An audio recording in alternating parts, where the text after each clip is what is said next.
Live from Pahrump, Nevada, the Valley of the Dirt People, it's Tech Talk, Taco Tuesday, with your hosts, Jimmy Lewis and Logan Tyler. Welcome to Tech Talk Taco Tuesday. It's Tuesday, it's 7 p.m. You're here live with us on both YouTube and Instagram. You got to zero out that counter there. Oh, I just zeroed it out. Mr. Technical Difficulties. And Mr. Technically, yeah. Sitting next to me, co-host, the Technical Difficulty producer. Mm-hmm. That means he produces the technical difficulties and tries to get them done. I also produce solutions. Matt Mattoon. Well, Matt, yep. how you doing? Doing good. Doing pretty good. Really busy as of late. I know, you're almost as busy as this guy over here waving his hand, which we're going to ignore for a few minutes. He's got to give us, unless there's something really bad going on. Oh, there's something really bad going on. Something that's going to ruin this show. Matt, More. You need a counter. No. Yes. The idea is to get rid of The ums. So, anyways. just filler words in general, filler phrases. If you really want to, get the most Tech Talk, you can go on to our Instagram channel. We start a couple minutes early, and that way you could slide your question right under the radar, and then we see it. A lot of other stuff going on. We have some questions, so you know how we do this show. We answer questions. Sometimes we give the right answer. Actually, I think we give the right answer most of the time. Yeah, every person who's ever written back after asking us a question or has posted a question, they've gotten back and said, thank you so much. It worked just fine, or you were right, something along those lines. Yeah, because that's the reason why we do the show. Yeah. No, we do this as a public service, and you're going to get way more than you paid for. And that's why the best thing about the internet is it's going to drive the price of everything down to zero. And that's also will be the value of most of the information that you get on the internet. But not Dirt Bike Test. Not Dirt Bike Test. And not Jimmy Lewis Off-Road. Nope. This show would not be possible without our awesome sponsors. Yamaha, Taco Moto, Scott Sports, Climb, DDC, Trail Tech. Trail Tech bringing you the Voyager Pro GPS. If you're lost, get a Voyager Pro. Fasst Company. We have a Fasst Company product for our product of the week that I'm going to talk about. It's this little foot peggy. Yeah, it's got a little damper in it, a little vibration isolating damper. Elastomer, which is really one of the things that Fasst Company pioneers in this sport, and they're really good with it. Bulletproof Designs, who has tons of new stuff available for the 23 KTM gas, and those white ones. What do they call those? Husqvarnas. Yeah. So they're the white KTMs. Mm-hmm. So not lots of bulletproof design products ready to go if you need some protection. Radiator guards, chain guide, thingamajiggers, swing arm protector. That's chain guide swing arm protector. They even make a front disc rotor protector if you're that kind of rider. Jimmy Lewis endorsed. I am not endorsing that product at all. So thanks for joining in. Glad to see everybody. I have a question that came in on the Instagrams. Ben Bradfield asks, what's the best hop-ups for a DR650? And he said, yes, I know it's a DR650. What are you trying to hop it up for? I mean, you bought a DR650. It's a great bike. In fact, of all the 650 dual sport bikes, the kind of the, we'll call them the bigger, heavier, durable, it was my favorite. It always was. It was better than like the more competition, like back when KTM had the 640s, those vibrating horrible things. I like it better than a KLR 650, but the KLR is a better, quote, adventure bike. But if you're looking at a dual sport 650, I think the DR is great. And anything you do to modify it will probably make it worse by revealing other things about it that you don't want to know. Like you don't want to try to make it any faster. It's already faster than a KLR. Just be good with it. But the one thing that I think it could use is a larger gas tank. And I know a Chirby's makes an awesome larger gas tank for it. So that is the best hop up for a DR650, period. So Florian is getting back to us on the Instagrams. He had a question. He's running his batteries dead on a KTM 500 XCW by running dual Baja designed headlights.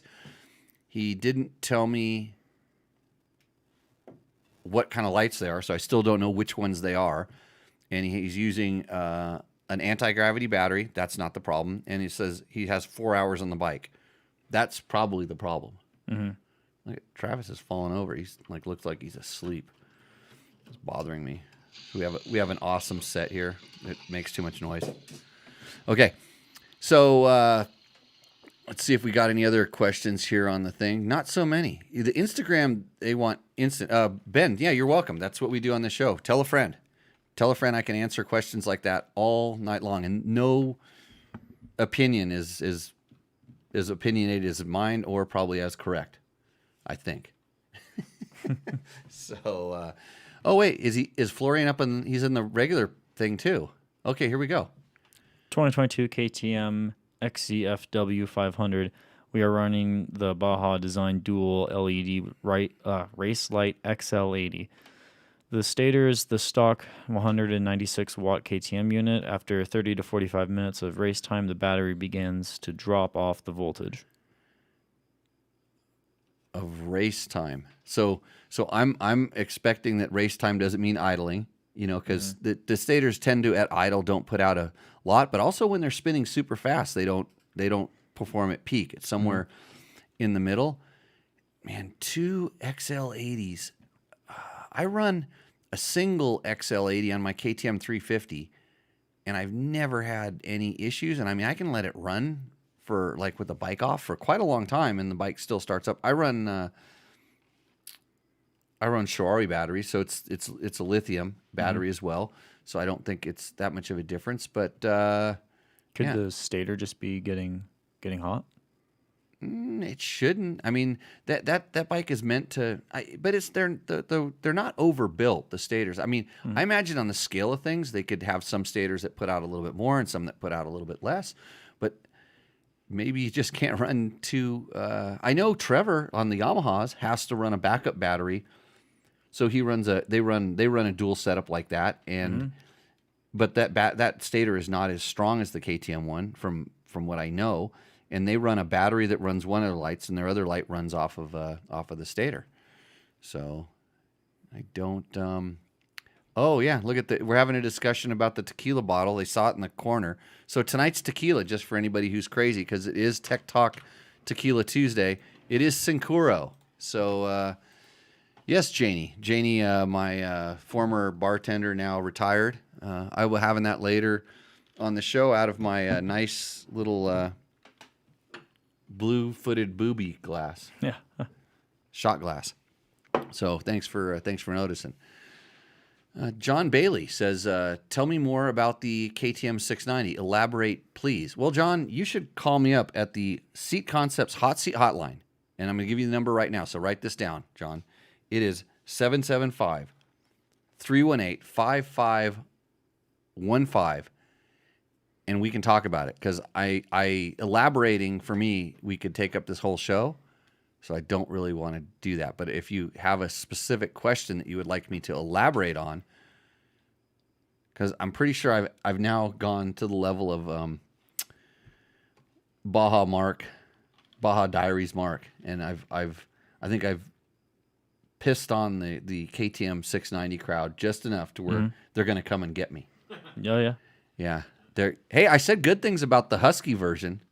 Right. That's the white one. Uh-huh. Yeah, I said really good things about it when they put that big giant gas tank on it, where all of a sudden the gas tank was more in the area it should have been. I was kind of surprised. Actually, Quinn Cody, long time ago, told me this. He said, you can't believe what this gas tank does. And the only reason we were even talking about it, because it was about 2 years before that gas tank came out, is they were testing it. And I saw the bike go down the road. I was coming back from Kauai, and it went the other direction. And I know they run a lot of test bikes out there, and I'm like, what the heck was that? Because it just looked like these two big giant boobs coming down boobs just hanging off, big, like not like big saggy boobs hanging off the bike, just going down the highway the other direction. I thought, man, that's kind of an interesting new bike they're testing, and the way it sounds, it when it went by, because I just kind of caught it. I was like, whoa, what's that? And then, and I'm like, didn't sound like a twin cylinder. And I knew that at the time they were working on some other stuff, but I didn't know it was just a gas tank. But go ahead, John, give us a call. You never know, first person that calls tonight might the first person that gets through on the line might We have someone on the line. have someone. You're gonna screen it, or we're just gonna go for it. Well, I can't screen it. Okay. Yeah, so You're not that capable. well, I mean, if you want to pay extra for the auto screener, No, I want you to. Yeah. No, hell no. Pay extra. Why don't you bring All him into the right. show? sweet. All right, caller, you are on the air. Tech Talk Taco Tuesday. Thank you. The KTM's 690. Is this John? This is Sean. Sean. Because if you're doing equal amounts of pavement to fire road or to track, it's just so comfortable on the highway. And it tracks well. Sometimes the extra 30 pounds or 50 pounds Mm-hmm. to the 500 just helps you not get blown around when you're on the pavement. I totally agree with everything you just said. That's a great way to shut him up, isn't it? I'm just kidding. No, I totally agree with what you just said. But so my comeback is, well, why if you're going to do equal amounts pavement to dirt, why wouldn't you just get a twin cylinder adventure bike? Is my question. Well, I have a R1200 GS, which is even better down the highway, but Right, and I'm not going to disagree with that either. So if we're comparing it to for highway bikes, and 50% of your time is spent on road, I mean, so that means, yeah, the 50% of the time that you spend off road, you're gonna really be fighting it, and I don't feel like I want to take a KTM 690 platform, that whatever color it is, onto any place where I wouldn't feel comfortable taking my Tenere 700, for instance, or we're taking the, my KTM 1090. In all honesty, I don't really, because once a bike that's that heavy, once you add that 50 pounds and it tips over and it kind of falls over, you're kind of in deep trouble.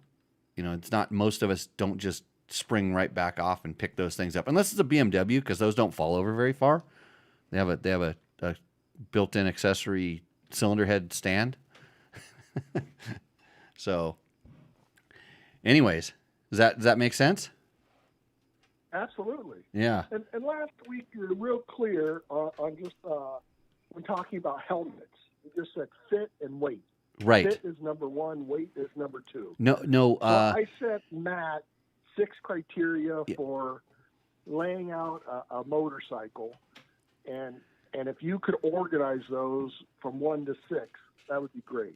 You sent Matt 6 criteria for laying out a motorcycle. Did you get this, Matt? For rating it. I think I did, It yeah. was in his email. Oh, okay, yeah. And okay, we got this awesome question, Matt, and you didn't print it out. It's not on the list. I didn't print it out there. There was I can print it out right now. Okay, we need to do this. This is a good. This might be a whole show. I'm just glancing at it on the screen right now, Sean. This could be a whole show. Do we have our other? Does it seem like we got our other KTM 690 caller? And Sean, correct me if I'm wrong. You have a CR 450 also, correct? Right. I'm hoping it's on Right. Bruce Torrendo today. So you have too many bikes. So you shouldn't be picking on the people that only have one bike. Oh wait, you were defending them. My bad.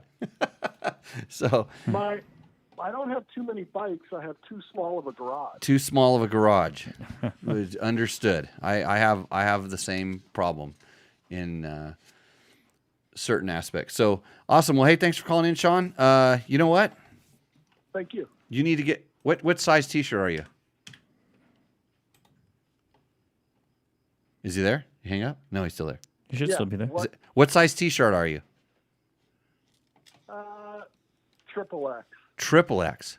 I might have something for you. Send an email to me or Matt, and we'll see if we can get you a T-shirt out. But thanks again for supporting the show and giving us a call, and for forcing me to agree with you.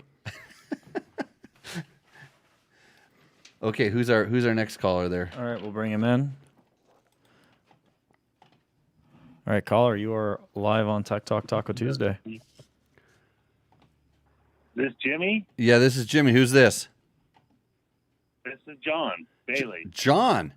Okay. The next person that's going to convince me that the no wait you wanted to elaborate on the KTM 690. So it's the first bigger bike I've ever bought. It was I mostly ride the 350s or 300s and 350s. Okay. So I stepped up, getting a little older, wanted to try the adventure bike market. Mm-hmm. Everybody teased me that it's the smallest adventure bike, but I wanted something I could feel comfortable taking off road. So I've done some pretty hard stuff on it, and it doesn't turn, it doesn't stop, but if you're in a straight line, it feels great. I'll agree. So do you have any experience on any other larger adventure bikes? Any twin cylinder ones? Anything bigger? Nothing. No. Okay. So this is where I have a lot of experience on a lot of those different bikes, and that's why I always ask when people tell me, they say, "Oh, why the 690 is so great at both?" And you think about it, just say, okay, you have a 350. And would you want to do the stuff you do on your 350 on your 690? Yeah, and you get into trouble. Right. And this is the same reason, like when, the trouble you get in the 690 is exactly the same trouble you get on any bike that all of a sudden starts hitting 400 pounds or south of that. It just becomes a handful. And it doesn't matter whether it's a single cylinder or a twin cylinder, it all comes down to weight. How heavy is this? And I always stand by this. I'll pretty much take my 1090 any place that I would take a 690, and my 1090 does the stuff that I would really want to be doing on a 690 much better. Or, for instance, the same displacement, a 10RA 700, similar displacement, has an extra cylinder. I don't really think I would take the 690 any place that I wouldn't take the 10RA 700. So it's kind of a different kind of bike. Now we're getting some crackling there, Chief. We're trying to bump the phone volume up a little bit. Mm-hmm. Is that I can barely hear you. Now I can hear him. Yep. Yeah, we can hear him a little bit better. So that got boosted. You spin some knobs over there. Yeah. I don't know if you know how to run that thing. By the way, I've never called in live to any show ever. This is the best show ever for calling in live because we're actually not that popular. Hardly any. There's not 45 people watching it. No, there's more. 56 right now, and then the thousands get that yellow plug. See that yellow plug that's dangling? That's causing a problem. Yeah, get that away from there. Don't let those wires cross. Well, as usual, I'm telling my tech producer how to tech the show. Yeah, that's a little better. Yeah, he said. See, it got better. That's providing feedback. It's a bad feedback loop. You don't want to do that. It doesn't belong. I'm still getting it though. Oh, you're still getting it. Yeah. Yeah. Bad wires. Too many phones. Too many things going on. So anyhow. Well, thanks. So I would say at some point or other, when you get a chance, like KTM has awesome demo rides that you can go on. A lot of the manufacturers at some of these things, if you have the chance to take a spin on a bigger bike, give that a shot and see if that kind of changes how you think. I mean, not to say that as far as a single cylinder bike to a highway road miles and stuff like that, the 690 kills it. That I've said it before. Individually, that bike has a lot of really good components and parts, but like as a package, it's trying to do too much. And I think there's just a perception of, hey, it's the 650 size and that's the do everything size. Well, not really anymore. Because I would rather, because I'm coming from the dirt side, I would rather overload my 500 and suffer with it on the highway, knowing how much more capable it was doing the dirt side. Now, a street guy might come from a different direction because where they want to go in the dirt isn't nearly where I want to go in the dirt. And then you could maybe have that argument a little bit more, but they don't call us dirt bike test for nothing. Right. So, did I elaborate enough? Looks like kind of a stick in the middle kind of fill in. Maybe that's why the guy I met down in Baja teased me about it. He's on a 990. Okay. And the 990 is the same bike. Actually, I think suspension wise, I think your bike's better. I think your bike's a little bit better. Actually, your bike would go like on the really washboardy roads in Mexico. Your bike would be better than a 990. So, tell him that. Tell him I said so. All right, I will. Okay, thanks for calling in. Really, yeah, thank you, Jimmy. I've been following you since your dirt bike days or dirt rider days. Oh yeah, I'm still around. They can't get rid of me. I found out that all you have to do is have like a small cell phone, and you can literally do an entire podcast, right, Matt? Yeah, if you know what you're doing. We don't know what we're doing though.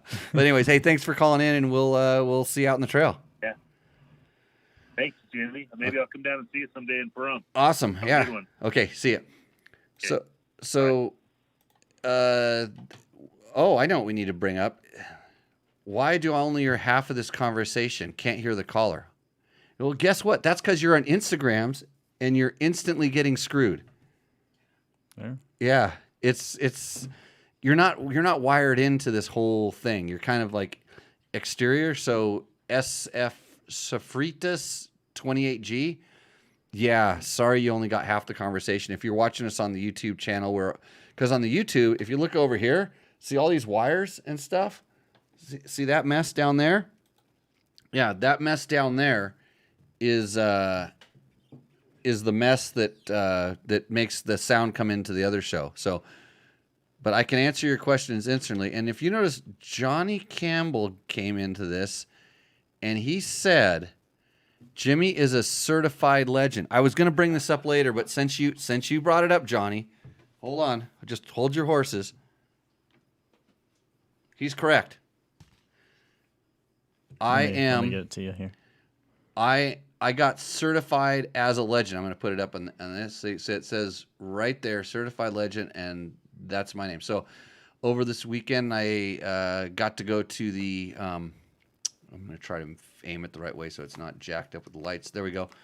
I went to the Handstands at 100 event. This is put on by Johnny Campbell and Scott Harden, and somehow they recognized me as a certified legend along with some other real true legends. Lori Conway, Chuck Miller, Dick Vick, and I'm so bad with names, and I was talking to Jack Johnson. So there we go. I was the kid in the group. They tried trying to attract the younger crowd, so they picked me. So I'm gonna hang this up on the wall back here, so everybody knows, because I hate to have to explain this to people all the time. Is it going to replace the ISDE medals? No. No, but I think I got this award because I had ISDE medals or something. Oh, there we go. Actually, not really, because I'm going to try to get it balanced up there. Good enough. Hey, perfect. Okay, so I got it mostly because they reckon it's really about desert racing. It's a kind of a group that does desert racing and Baja and stuff like that. And luckily, they called up winners from all these different races. Like if you had a District 37 #1 plate, and I don't have any real District 37 #1 plates. You know, they're just like, because they're like C class and X class and overall enduro, and those don't really count. But I got a bunch of those, and then I got to stand up there because I won the Baja 1000 this one time because Johnny needed a partner, and then they called up like Vegas to Reno winners because they were trying to recognize some Nevada desert racing stuff. And I was standing next to Johnny, and I'm like, sorry, because we would have won if I hadn't crashed. So yeah, I got an award for that. So thanks, Johnny, for doing that. Jimmy taught me how to be tough. Yeah, that's what Johnny says. Huh. It's just to put up with my crap all the time. That's why I have to be tough. I have another kid that's out here doing some rally training right now, and he says, yeah, people think you're kind of weird. So Are they entirely wrong? no, it's different. Yeah. Yeah. So You're pointing at me now. yeah, I'm just kind of showing what's going on in The here. people are here for you, Jimmy. We're gonna get. I know we're gonna get. You just reminded me I needed to add some ums here. Some ums. Yeah, there's a few there, bud. Rusty Nail wants a replica of that for his garage. He wants the thing, and there's some questions that we got to. Yeah, I just want to make sure I didn't miss any. Okay. All right. So from Facebook user, hey y'all, did my first oil change as recommended at the 1 hour mark. Put the recommended Moto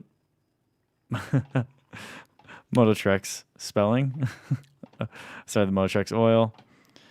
Change filter and clean screen. Watched a video from Slavin's Racing, and he recommended putting in a break-in oil back in and change around again around 5 hour mark with recommended oil. What's y'all's thoughts on this? Everybody gets. I mean, Facebook user, if that bike is your absolute princess and you want to treat it like just a princess, and like imagine how people treat their children, like the ones they like, I would do all that and maybe even more. But if you're just worried about having a good dirt bike that works, I would, now that you've changed the oil, sometimes bikes come with break-in oil in them, and sometimes they don't, and you can do a lot of research. Chris Reel is probably out there. I saw Chris they should have made Chris a legend for like an industry status. Yeah. But Chris, we could probably pipe in on what like break-in oil is. It's just another oil. But now that you change it again. Ride it 5-10 hours, whatever you feel comfortable with. Change it again. Don't worry about all this other stuff. I've ridden so many brand new bikes, brand new to me or brand new from a manufacturer, provided a manufacturer. I've seen the way manufacturers break in the bikes that we're going to test, and it goes everything from they pull them out of the crate and they hand them to us to they tear them apart and check every part, and they run them on a dyno for a certain amount of time, and they run them through heat cycles.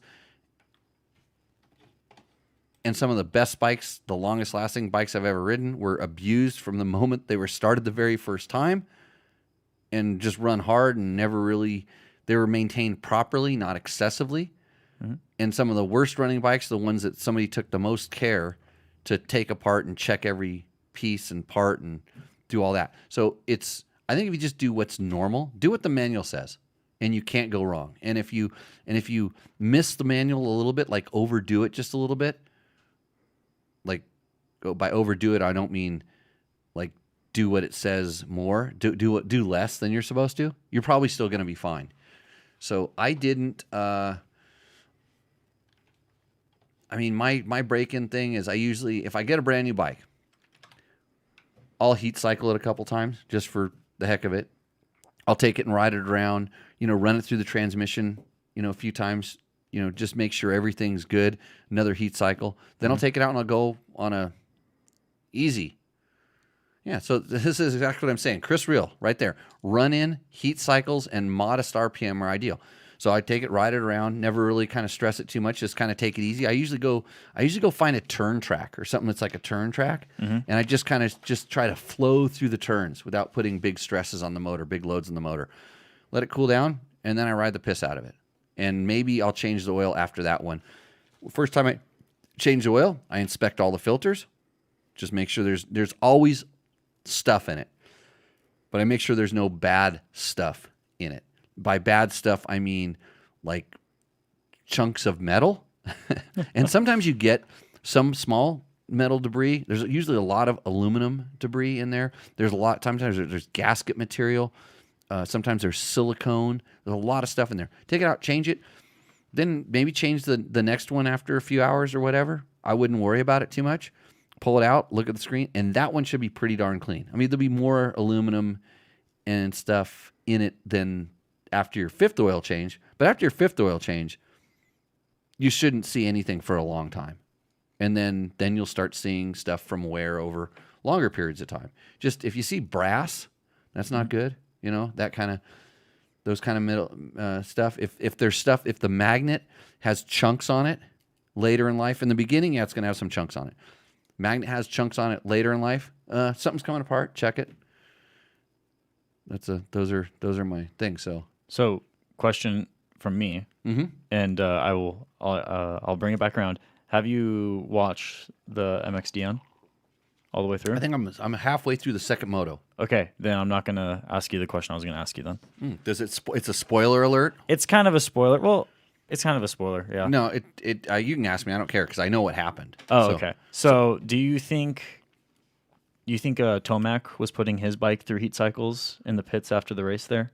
I don't know if you saw the videos afterwards. No, I haven't seen anything. Like I said, I'm halfway through the second moto.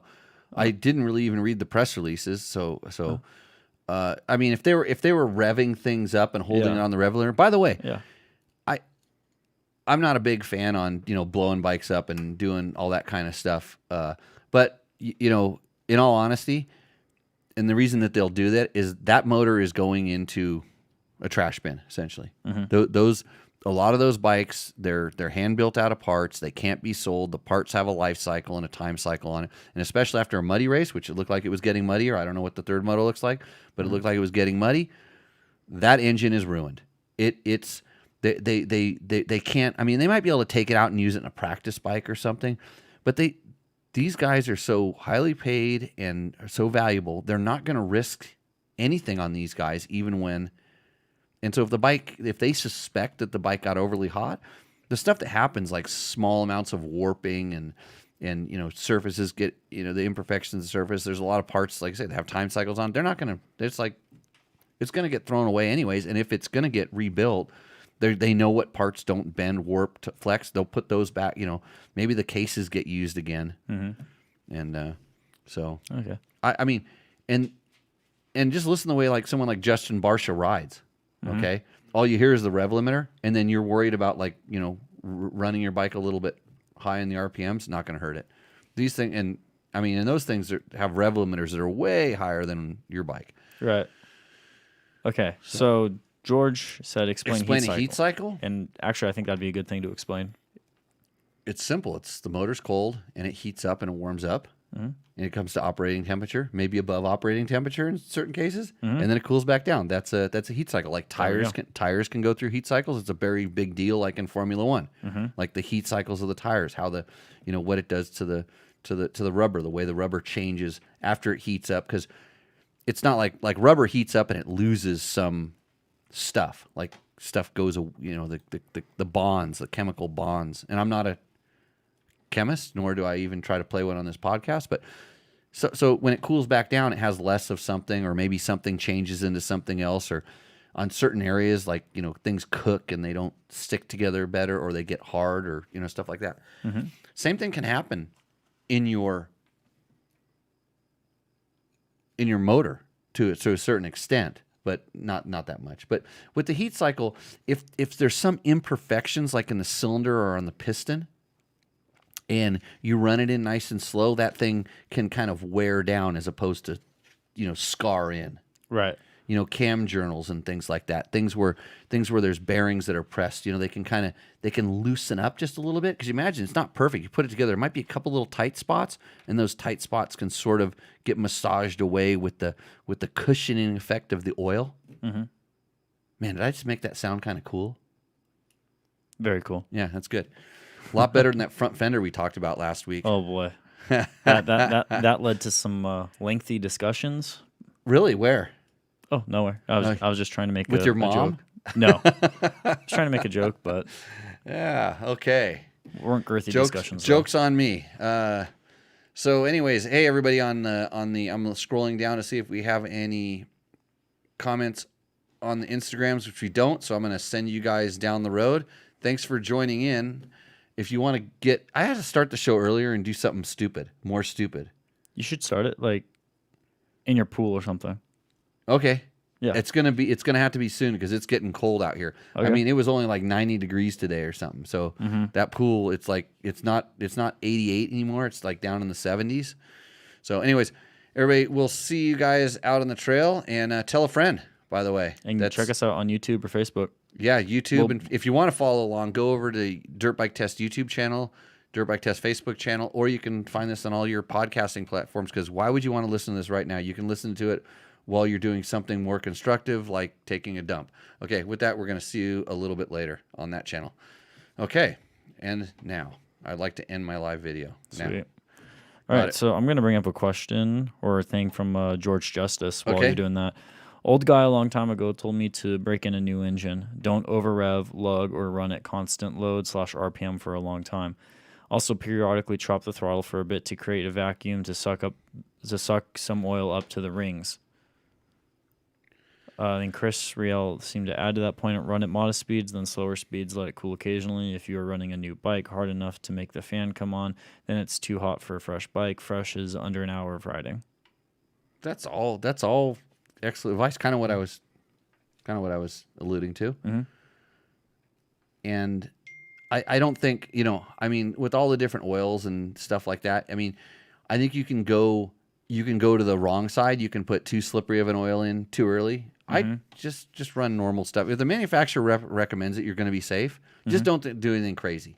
Don't do anything crazy at the beginning. What show is this? Tech Talk Taco Tuesday number 158. 158. Hey, something else you people out there should be very aware of is the Ohawi Motorcycle Club in Boise, Idaho, are fighting a battle to keep their track open. Their track is just outside downtown Boise. They've been there for a long time. Go to their website and you can search it. But we have a link to their raffle. They are raffling off a Husky 501 and some other cool stuff, including a Jimmy Lewis off-road training class, a $900 value at that. So go there, help them. What they have to do is they're in a legal battle, and they've had a settlement where they have to provide some drainage, because it's like anything. The rich people around that moved in and said, oh my God, there's a motorcycle track next to the property I bought. They can't get rid of it because it's sort of grandfathered in, but they can say, hey, you're contaminating the water.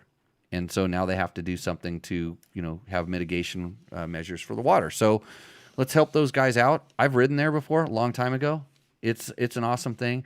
These are the kind of things that we need to stand up and fight against, because we can't just have dumb rich people moving in and saying, you know what, I don't like what you do, so I'm going to make you stop because I've got lawyers. Let's just stop it right there.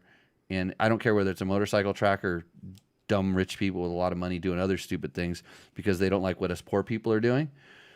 Motorcycles kept me out of trouble. And if I didn't have dirt bikes, I'd probably be a totally different person and not very happy. So let's keep the kids happy. Let's keep this track open. We put the link up to our current stream. And just like last week, I'll put it in the description of the podcast. Description of the podcast. Let's help them raise the money to get that drainage. Big shout out diversion. to Sean Elliott, who called in earlier, and he bought 65 tickets for $100 for those guys. I hope he wins that Husky 501, and then he'll ride it and he'll go, man, I was so wrong about that KTM 690. So, anyways, okay. We have any other questions there? Questions? From the chat right now. Yep. None from the chat that I see. Making sure I didn't miss any. Hey, do you know that the flex handlebars are the best modification you can do for your bike if your forks suck? So instead of going to a suspension tuner, and everybody's like, "What? Flex handlebars make my forks better?" Yeah, if you have harsh forks, believe it or not, that's how good those bars are. Is they actually make good forks bad. Plus, they take the impacts out of your wrists. I've been running it forever. It's the only reason I can ride 2 days in a row anymore, because if I ride like a motocross bike that doesn't have those bars, my wrists all swell up and they're all sore. Mm-hmm. I love them when I'm doing long distance riding. I have them on all my adventure bikes. If you're curious about flex handlebars, go to fastcompany.com. That's FASST for the flex handlebars. So just thought you need to know that. You have anything else? So we have a question from Western Rogers just now. It's a Husky Recluse question. Mm-hmm. I have the EXP auto clutch, worked great out of the box, adjusted free play gain. Free play gain. Yeah, as described. 1 year later, I feel it dragging at stoplights. I can't figure out if it's a broken clutch switch, not dropping RPMs, or the plates are warped. Could be any of those things. So if you installed it and you were happy with the way it was working, and now it's doing something funny, did you readjust the free play gain? Because that needs to be adjusted, because as it wears, if you understand what the free play gain does, what it's doing is it's holding the clutch sort of open. So imagine pulling your clutch in just past the friction zone so it doesn't drag. Mm-hmm. That's what free play gain is. It's holding the clutch pack just barely open. But then when you accelerate a little bit, what the Recluse disc does, the EXP disc, is it has some springs and wedges, and the springs squeeze the plates together that keep it closed, and the wedges are in there, and as it spins faster, the wedges try to go out, and they expand the clutch. So it's like you're releasing your clutch. That's how it works. So free play gain, when adjusted properly, holds it open just enough so that when you accelerate just a little bit, those wedges come out and your clutch starts to engage. And it's all this magical engineering, crazy science, except it's probably just really simple numbers and a formula that they have. But so that needs to be adjusted every so often. The Recluse manual is very good at explaining how to do it. They give you a rubber band and all these things. I simply make sure my bike's in neutral, put lever pressure on the lever, and I rev the bike up. Vroom. Just vroom, like that. And you put lever pressure on, and you'll feel the clutch lever come in a little bit. And the reason for this is because as that thing expands, it's actually pushing. If you put pressure on it, you're compensating for the spring pressure, and you feel it open. And that movement indicates that there's, quote, free play gain. So you pull, like I said, you're pulling in the clutch, and you feel it go away. Because I felt this on your bikes. Yeah. So it's explained. I don't know if I explained it the best right there, but it's explained very clearly in the manual. I do it almost every time I ride one of my Recluse bikes just to check it, to make sure I have it. Because if you don't have it, your clutch will, it's open too much, and your clutch will essentially fry itself. And before it totally fries itself, it usually gets itself really hot. That can cause plates to warp. That can cause premature wear and lots of other stuff. So it might need lots of different things at this point. A year without any adjustment is a long time, and it didn't sound like. Did he say he was adjusting it regular? Or he was just or regular, just No, but I think he's still on the chat because Okay. he said I made sure it's good. Seemed to be adjusted good. And what was his other thing that he down a little bit? Husky 701. Oh, it's on a 701. Yeah. Well, that's half the problem right there. That's the bike. No, just kidding. So hopefully that works. Yeah. Western. Yeah. Feel free to. I'm trying to think. stuff in I'm the trying to chat. think of what else could. So what was it? So what was it doing? It wasn't working as good. That's why I was trying to see the bottom part of the question. Like it's dragging at stoplights. So let me just think about this. If a lot of times, yeah, it could be warp plates. A lot of times that could just be a little bit of free play gain adjustment. You can kind of tune that in or out. I've never really seen the small springs go bad, and the only other thing I could think that it could cause it from dragging, it really depends on how much you're using it, is I've seen the aluminum, I've seen the Teflon pads, but it took about 500 hours for the Teflon pads to wear down a bit and the aluminum plates to wear down a little bit. So the EXP disc, it wasn't sliding as well. And so it would actually kind of stay a little bit expanded. It wouldn't collapse all the way back down. But since I like mine to drag a little bit all the time, that's what mine are always doing. Yeah. So it's normal for me. So I've never gone from not dragging at all to dragging. Mine always drag just a little bit. So on my personal bikes. So I think the clutch sensor is broken. Pressing on the clutch lowers the RPMs. Doesn't seem to be doing that anymore. Clutch sensor. Let's see. Mentioned idle sensor up here, and then Oh, idle sensor. That's not making any sense to me. Pressing the clutch lowers the RPM. So he means pulling the clutch in, the RPM's lower. Because I don't think there's not any kind of a stepper motor inside of that knows that it's not like a. Yeah, now I'm confused even more, Weston. So hopefully we can help you out. What is George? George, I challenge listeners to donate and post tonight. 150 tickets total, $200 best of thanks, luck in the George. sweepstakes, and thank you again for supporting the Oahe Motorcycle Club. I hope, George, you win a gift certificate for the Jimmy Lewis off-road training for that particular thing. Because you can use it. So Western is saying there's a sensor on the clutch lever on the Husky 701. Okay, so what that does is it allows you to start the motorcycle. So it makes sure that you have the clutch pulled in if you're in gear so that it starts the motorcycle. It really doesn't do anything else that I know of. So it would just not allow you to start the bike with the clutch disengaged and the bike in gear. What is the Husky FE350 question? So this is from Matthew Lynn. 22 Husky Husky FE350S deleted the stock LH light switch, replaced with XC headlight switch on the replaces the turn signal indicator light. The light works, brake light works, but no running light right now. Running light right now. Is there a secondary ground for running light on the rear? Do I look like an electrician? Like at all? I've seen you do some good electrical work. Really? What, get electrocuted myself? Yeah, I did see you do that too. So my thought to you is, what was the last thing you touched in that whole thing? Go back and undo that, and then it'll work again. Also, isn't there wiring diagrams in the owner manual that can... Have you ever looked help at them with those? that? They're definitely not. Yeah, wiring schematics. Yeah, it's yeah, you can figure. But now he's taken off a I bet you it worked perfect when it was stock, right, Matthew? So you took a good working thing and threw it in the trash, and you put this modification on. This is why I like modifying stuff all the time. So you put this modified thing on. Now the bike doesn't work. So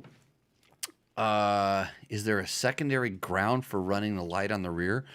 KTM uses the frame as a ground, and to go out back there, they have to have a ground as well, and they have ground wires running all over that thing.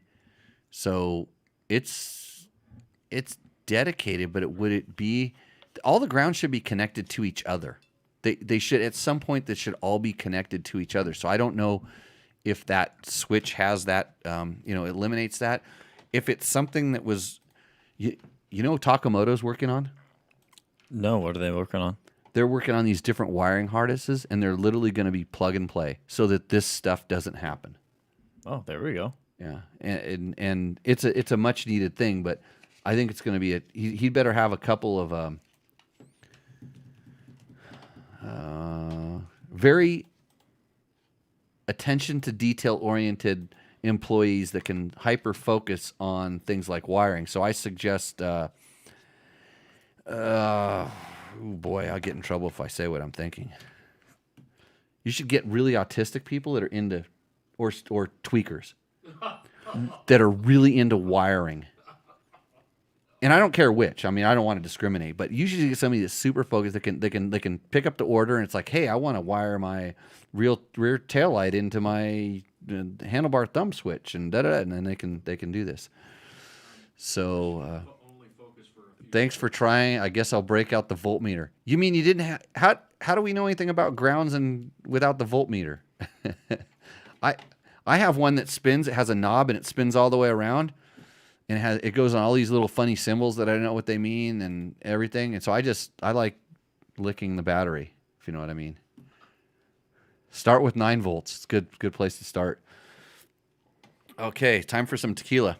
Matt, what's the next question? All right, so while you're doing that, so we'll move into questions that were submitted. Oh, did I steal them? You did steal them. I've been printing 2 copies, so this one happened. I guess today I just wanted to save a fraction of a tree. Okay, so this was actually posted. This was commented on our post to the FEXE Tech Group. So this is from Lucas Stanois. Mm-hmm. Hope I'm pronouncing that correctly. Oh, that camera got knocked. Looking for recommendations on setup for a Husaberg 570 for a 10-day Baja trip. Any intel on bike setup would be appreciated. A Husaberg 570 going to Baja. For 10 days. Well, hopefully you don't have to work on it.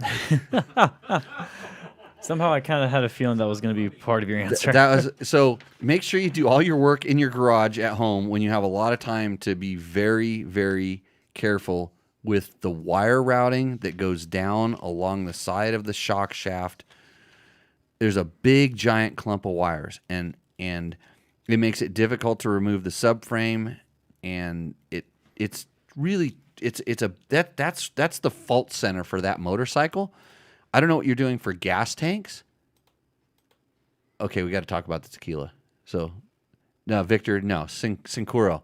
I'm going to all the... Actually, I think I need to beg for a some sort of a alcohol sponsor, because it just like just mentioning it lightly doesn't matter. So should I just get on my knees and beg? Is that how you do it on the digital world these days? I'm asking. Yeah. No, I think it's. I can offer this company some advice. I haven't even drinking it yet. It's a design flaw in this bottle. I just revealed. So So the design flaw that if it gets empty. Sincuro would like to sponsor this podcast, or any other tequila company for that matter, I will say nothing but nice things about your stuff, and I can offer you product improvement suggestions after consuming enough to be an expert.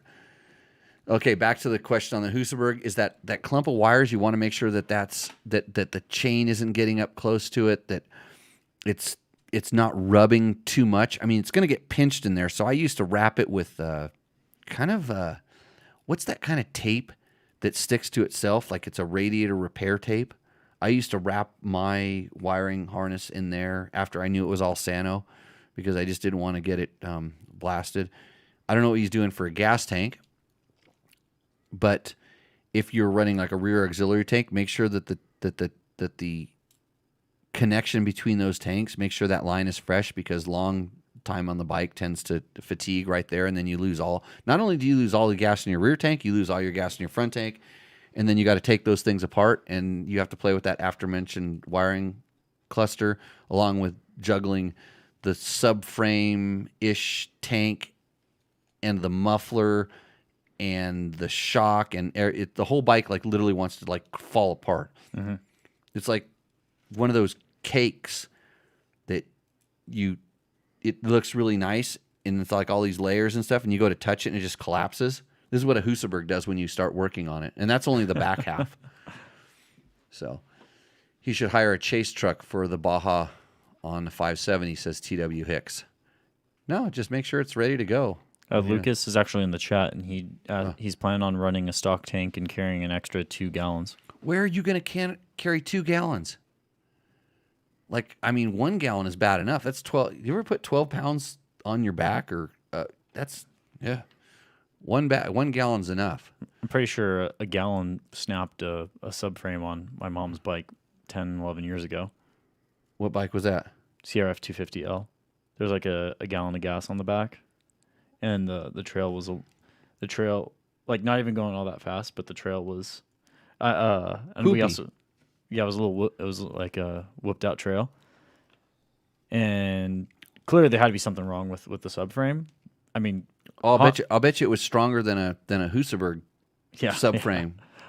Actually, the stock plastic ones are actually pretty strong. Mm-hmm. Yeah, but the ones that have the gas tanks in it are, they're just like, it's like, I don't care what bike. It doesn't matter whether it's Husaberg. If you're going to take your bike someplace and go on like a long ride, ask yourself, have you done so you're going to do 10 days. Have you done 2 or 3 days? And then what do you do after 2 or 3 days? And then, or have you just taken it and ridden for maybe 5 days without doing any work on your bike, just to see what 1 gallon on my bike and another on a poor friend's bike? Okay, I don't know where you're going to put a gallon, but on the bike, maybe in the side.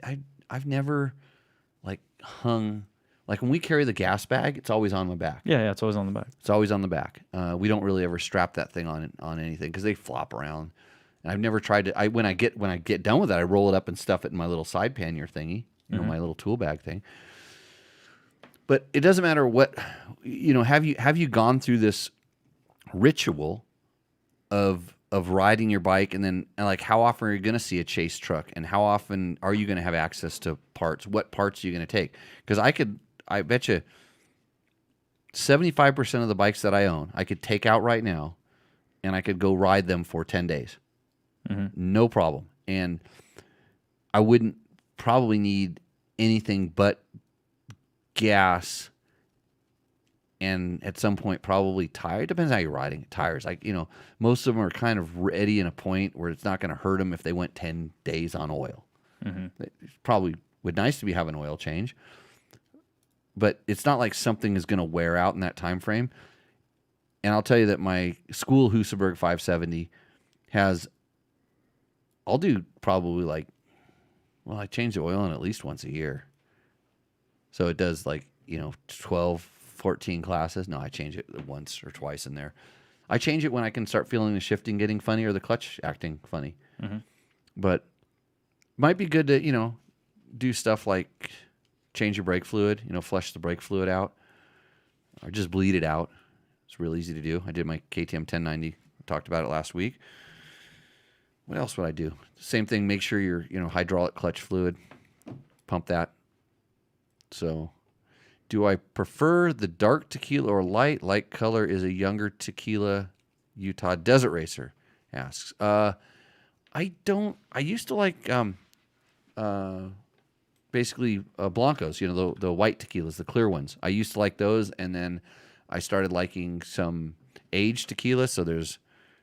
Now we're talking about tequila. It's Reposado and Añejo. It's in the show now. So Reposado is aged just a few years, and Añejo is aged longer. I think there's I don't know the exact terms, but I don't have a particular. It's just it's brand more than anything else. Brand and consistency are the things I like in tequila. This is actually really good, by the way. This is really yeah. It's a nice. How much is it? Smooth. I don't know. A lot. Ballpark rate? Oh, it's a lot. Okay. It's more than I would ever pay for it. Okay. Yeah, someone gave that to me. Because I need to start shopping for tequila for a gift. Oh, just find a good cheap one that's in an okay, not a great looking. Find the cheap one in a medium level bottle. Got it. Like something that, and make sure that they none of this foo stuff. Make sure they have an Añejo, Reposado, and a Blanco, and then usually there's like $2 to $4 between the difference in the bottles on the lower mid-range stuff. Try to stay away from plastic bottles in the tequila world. But it works so well with Kessler. Whiskey, yeah. There's lots of stuff. Matthew needs to find a fidget spinner. That pen is going to catch on fire. Wow, it's good. Thanks, Victor. We'll put that in his improvement record. I've got to fill out his employee report this week. Oh, yeah. Do we actually have that? Yeah. Oh. And did you get your sexual harassment training done? Yes. Good. Then Then you should probably have me fired. So, Let's yeah. see. That's so yeah. What were we talking about? Tequila or motorcycles tonight? Well, we were talking about both, but here. So Dennis Waldorf makes a point regarding the 690 talk. Never in my 2,600 kilometers riding a 690/701 bike in Iceland did I wish I was on my 450 or 990. Not once. So they took you on perfect trails for that vehicle. Mm-hmm. That's what he just said. There we go. It's not the bike, it's the trails. So I just disqualified your buddy's opinion. He's actually going to try and be down. He's going to be down here soon. So George Justice, I declare shenanigans on the words electrical Sano coming across Jimmy Lewis's lips. I've seen some of his work. I never did I ever claim electrical Sano on anything. You did. I mentioned those words in a sentence, but I Right. didn't say I did it. Oh. I guess you kind of implied that's when you're checking something over. Yeah, you said when you've insured everything is electrical Sano, that's when you. Oh, on my check it out. Husaberg. Yeah. Oh, yeah. I know what I know what race prep is. I have a really good track record with this stuff. Right. Okay, so But we could get Kendall in here and we could probably talk for about an hour about how we stripped an entire Husaberg wiring harness during a ride, trying to find out why it would just intermittently shut off, and then we found out it was the pulse sensor on the ignition. Not my fault, but we checked everything. yeah. That's why I say don't ever do it. All right, so last question before we move into our commercial break. From Austin Rogers, 06 CRF 450X, bike bogs on quick throttle snaps. I've jetted it with JD jetting specs and accelerator pump timed perfect. Would you suggest the boys in QS3 or experiment with leak jacks, or am I way off? Are you retired and do you have centuries of time to waste? That's the question I have back. No. So the boys in quick shot with the adjustable leak jet is the way to go with that. And I know this bike because I had a couple of them, which I sold because I didn't want to do what you're talking about doing. I had to change the jetting on those things between here for sure, summer and winter. It was a pilot jet, a needle, and adjustment of the accelerator pump leak every time, and it was a pain in the ass. And then basically the pilot jet's plugged up so quick. So I made those bikes go away. I like fuel injection. Mm-hmm. So no, you're right, but it seems like they're really picky for needles, pilot jets, because the needle and the pilot jet always seem to go together. And it was never I could just change the needle, which would have been just miraculous because I could get the needle out without having to take the carburetor off the frame, which requires removing the subframe and sometimes even the shock. Good God. And once you do that, you don't ever want to have to take it so you can get the. He likes old crap. There's settings for all this stuff. It's just a matter of how hard do you want to work at it. If you lived in a place where the temperature is the same and you're riding at the same altitude all the time, you can probably get it right. But that didn't work out here. They were rental bikes, and even though they mostly only ran during the cooler months of the year, if they sat in the summer, I'd still have to pull the damn pilot jet out to clean it out, and it was not more work than I thought it was worth. Hey, we told you about did we get the new Yamaha reeds? I haven't got those yet. Good. Then as a complete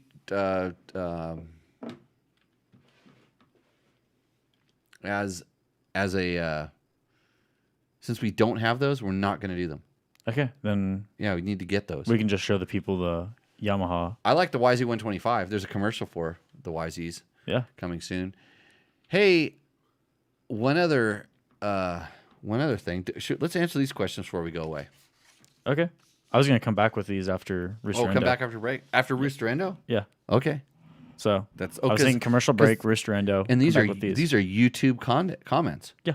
Okay. And then we also have Sean's thing as well. I might be for the whole next show. Yeah. We'll have to see. All right. We'll see you guys in a bit.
What's up, Moto Buddies? Mike here from Taco Moto Co. What is the Taco Touch? It's the best service in the industry. Virtually 24/7 tech support via email or text, and it's like having a dirt bike doctor on call every day of the year, helping you fix your bike or recommend parts or setups for you.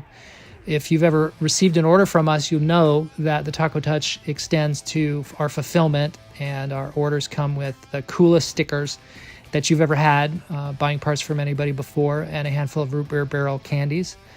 All of our Taco Moto co-branded components come with a no questions asked lifetime warranty, and we'll even extend out the warranty of other manufacturers, OEM, and aftermarket parts where we can, sometimes for life. We test and tune endlessly and exhaustively and obsessively. We're trying to destroy everything that we can before you get your hands on it, to look for weaknesses and to improve it, or to make recommendations to the manufacturer.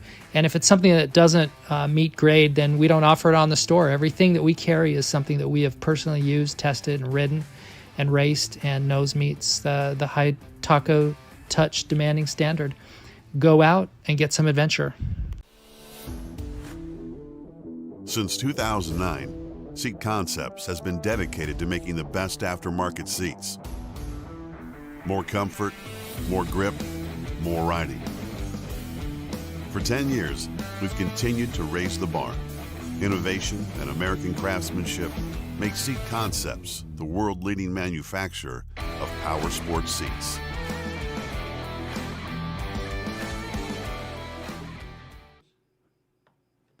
And we're back. Thank you if you support our sponsors, we appreciate that. We have lots of sponsors of the show. We actually have people that want to be sponsored. They want me to say something. Mm-hmm. And I say, well, I can say that, but it's going to cost you a lot more than what you're willing to pay, because then I have to sell out, and I'm not really there yet. I'm close.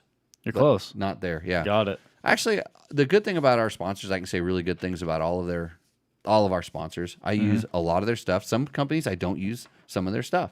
Yeah. Because it's just not for me. But it doesn't mean that you, Matt Mattoon, Yeah. might A different consumer. need a front disc card from Bulletproof Designs. Right. Well, I hope we can get a new wheel for that YZ250FX. Is it bouncing on you? No. Somebody said you posted a picture of crashing. Posted a clip. It was more of a meme of me meme crashing. of you crashing. Yeah, I did a little edit. Well, you shouldn't do that. Yeah. I have a No I mean- crashing policy. Yeah, I mean, if you're doing something stupid and you deserved it, then I guess you can post it if that's what you want to advertise. But I don't like crashing. I don't like to see other people crash. I just don't like it. And not that sometimes it's like, okay, it's a little bit funny, but especially it's funny if somebody does crash and they get up and nothing bad happened. That's okay. Yeah. But when people crash and get hurt, I don't like. I'm not the one. I guess I'm different, that I don't want to watch, faces of death. Mm-hmm. Well, so I will tell you, it was a pretty harmless crash. Harmless crash. And Okay. like I was rolling out of it, and when I roll, I'm like, my legs are in the air pretty much, and I'm pretty much just I'm trying to continue the roll, Right. essentially. And so I just made an edit of me rolling back and forth, and Oh, like put a it to turtle. song. The turtle ended up on his back. Yeah, and I put it to a song. Okay. So it's just more fun. Yeah, It's yeah. a fun. It's a fun It's not crash. a haha. Look at me crash. No, Okay. it was. Yeah, Look at me roll around on the ground. Yeah, it was just a small jump that I got sketched out on, and I got on the brakes. But when I got on the brakes, I didn't pull on the front. I didn't pull on the clutch enough. Bike stalled on the lip, so I just kind of. So you slowed down a lot before you crashed. I'm Yeah. thinking you're going up to a jump. Yeah, and I checked up, so I wasn't gonna get bucked off the bike. I didn't want to be Chad Reed in Millville. Oh, you didn't want to do a matapult? Yeah, I didn't want to do a matapult. I have matapulted on this jump before. That's why as soon as I got head shakes going into this rut, I said Head no. shake. Yeah. Okay, I'm a complete loss. Somebody is gonna have to show me this. Yeah. Anyway, it was a pretty harmless jump. Like I wasn't going fast, and yeah. You're supposed to be a riding coach. I'm a riding coach. And I would think like, so somebody's there trying to decide between two riding coaches, and they're going to decide between the one that crashes and the one that stands up and goes, look at me, I'm the best beginner riding coach. I have a GS, and I do techniques. I can teach you adventure bike riding techniques. And they're probably going to go with that guy because you crashed. Well, Sorry. I'm trying to get more. I'm trying to get more eyeballs here. Attracting the crash friendly crowd. I'm just trying to make people. Hey, we laugh. need to record some Better Rider podcasts. We by the do way. need to. I agree with this. Okay. Yeah. So why don't you schedule it? Okay. I'm here all week. Okay. I'm planning to be out here Friday and Saturday. Okay. Maybe even Sunday. Let's see if we can get. You got Logan coming out? Maybe get Jimmy out. We need to get Jimmy. Jimmy. Who else needs to come in? Paul Neff? No, we did Paul already. John. We need Big John. We need Cooper. Cooper, right? Yeah, Cooper's supposed to be back out here. He wants me to rebuild his bike, but all he knows how to do is text, and I'm not very good at texting. Mm-hmm. So a call would be appreciated. We could discuss it. Yeah. Not sure what the problem is, but I thought you did rebuild his bike. There's parts all over the place. We're waiting for a cylinder. I could do everything but the top end right now, and then he said something about he wanted to buy a new top end, and could I have it ready this weekend, or I don't know what I saw he was racing last weekend, I think. What did he race? Borrowed a bike? I think he borrowed a bike from someone else. Yeah, good for him. Yeah, he said he didn't like Best the bike bike. is a borrowed bike. Yeah. Okay, Weston Roger says, I use the Rocky Mountain link on the Dirt Bike Test website. How do I know you're getting the credit? I don't see anything on their website. Well, if you click through on that link, we'll get it. They have a really good their website. Frankly, is one of the best. Yeah. They've done. Whoever set that up and the way they set it up and the way they designed it did a really good job. So if you want to check, just go back through Dirt Bike Test and click on it, and it'll do a couple things when it goes in. I think when it very first goes in, it kind of goes to a page that says support Dirt Bike Test, and then the cookie is good for X amount of days. But I really appreciate that, Weston, by the way. That's what makes it so that I can have these nice plastic cups that go like this. They don't break. Okay. Time for Rooster Endo. Rooster Endo. Everyone's Who's up favorite first? segment. So up first is Sean Elliott. This is the Sean Elliott show, by the way. Yeah, pretty much. Yeah, Sean Elliott called in, and now he sent. Not only has he sent Matt life advice, he sent us a script for the next show. Yeah, Yeah, pretty much. He's getting his Shows ideas. probably next thing you know, we'll probably get sued for copyright. Yeah. So let's go. All right. So this is. Oh, he sent me the thing, but it didn't print out. It didn't print out. There we go. This is a 2017 CRF 450X, and this comes with the Tusk Street Legal kit and a Washington plate, stock airbox, engine and pipe. The carb is rejetted. Wait, 2017 and it's carb. Anyway. Were But they still 20? Yeah, I guess that about 2018 is when they went to the new bike. So that sounds about right. Yeah. Hey, Okay. the other guy, Sean, and the other guy should hook up in the chat room right now and Just discuss jetting. yeah, compare notes. Compare notes. But a mid-range knock remains with the jetting. Okay, you guys don't share any advice. Yeah. Okay. Kenda Parker DT tires installed in a hard direction. Picture taken with tire logo top of the tire.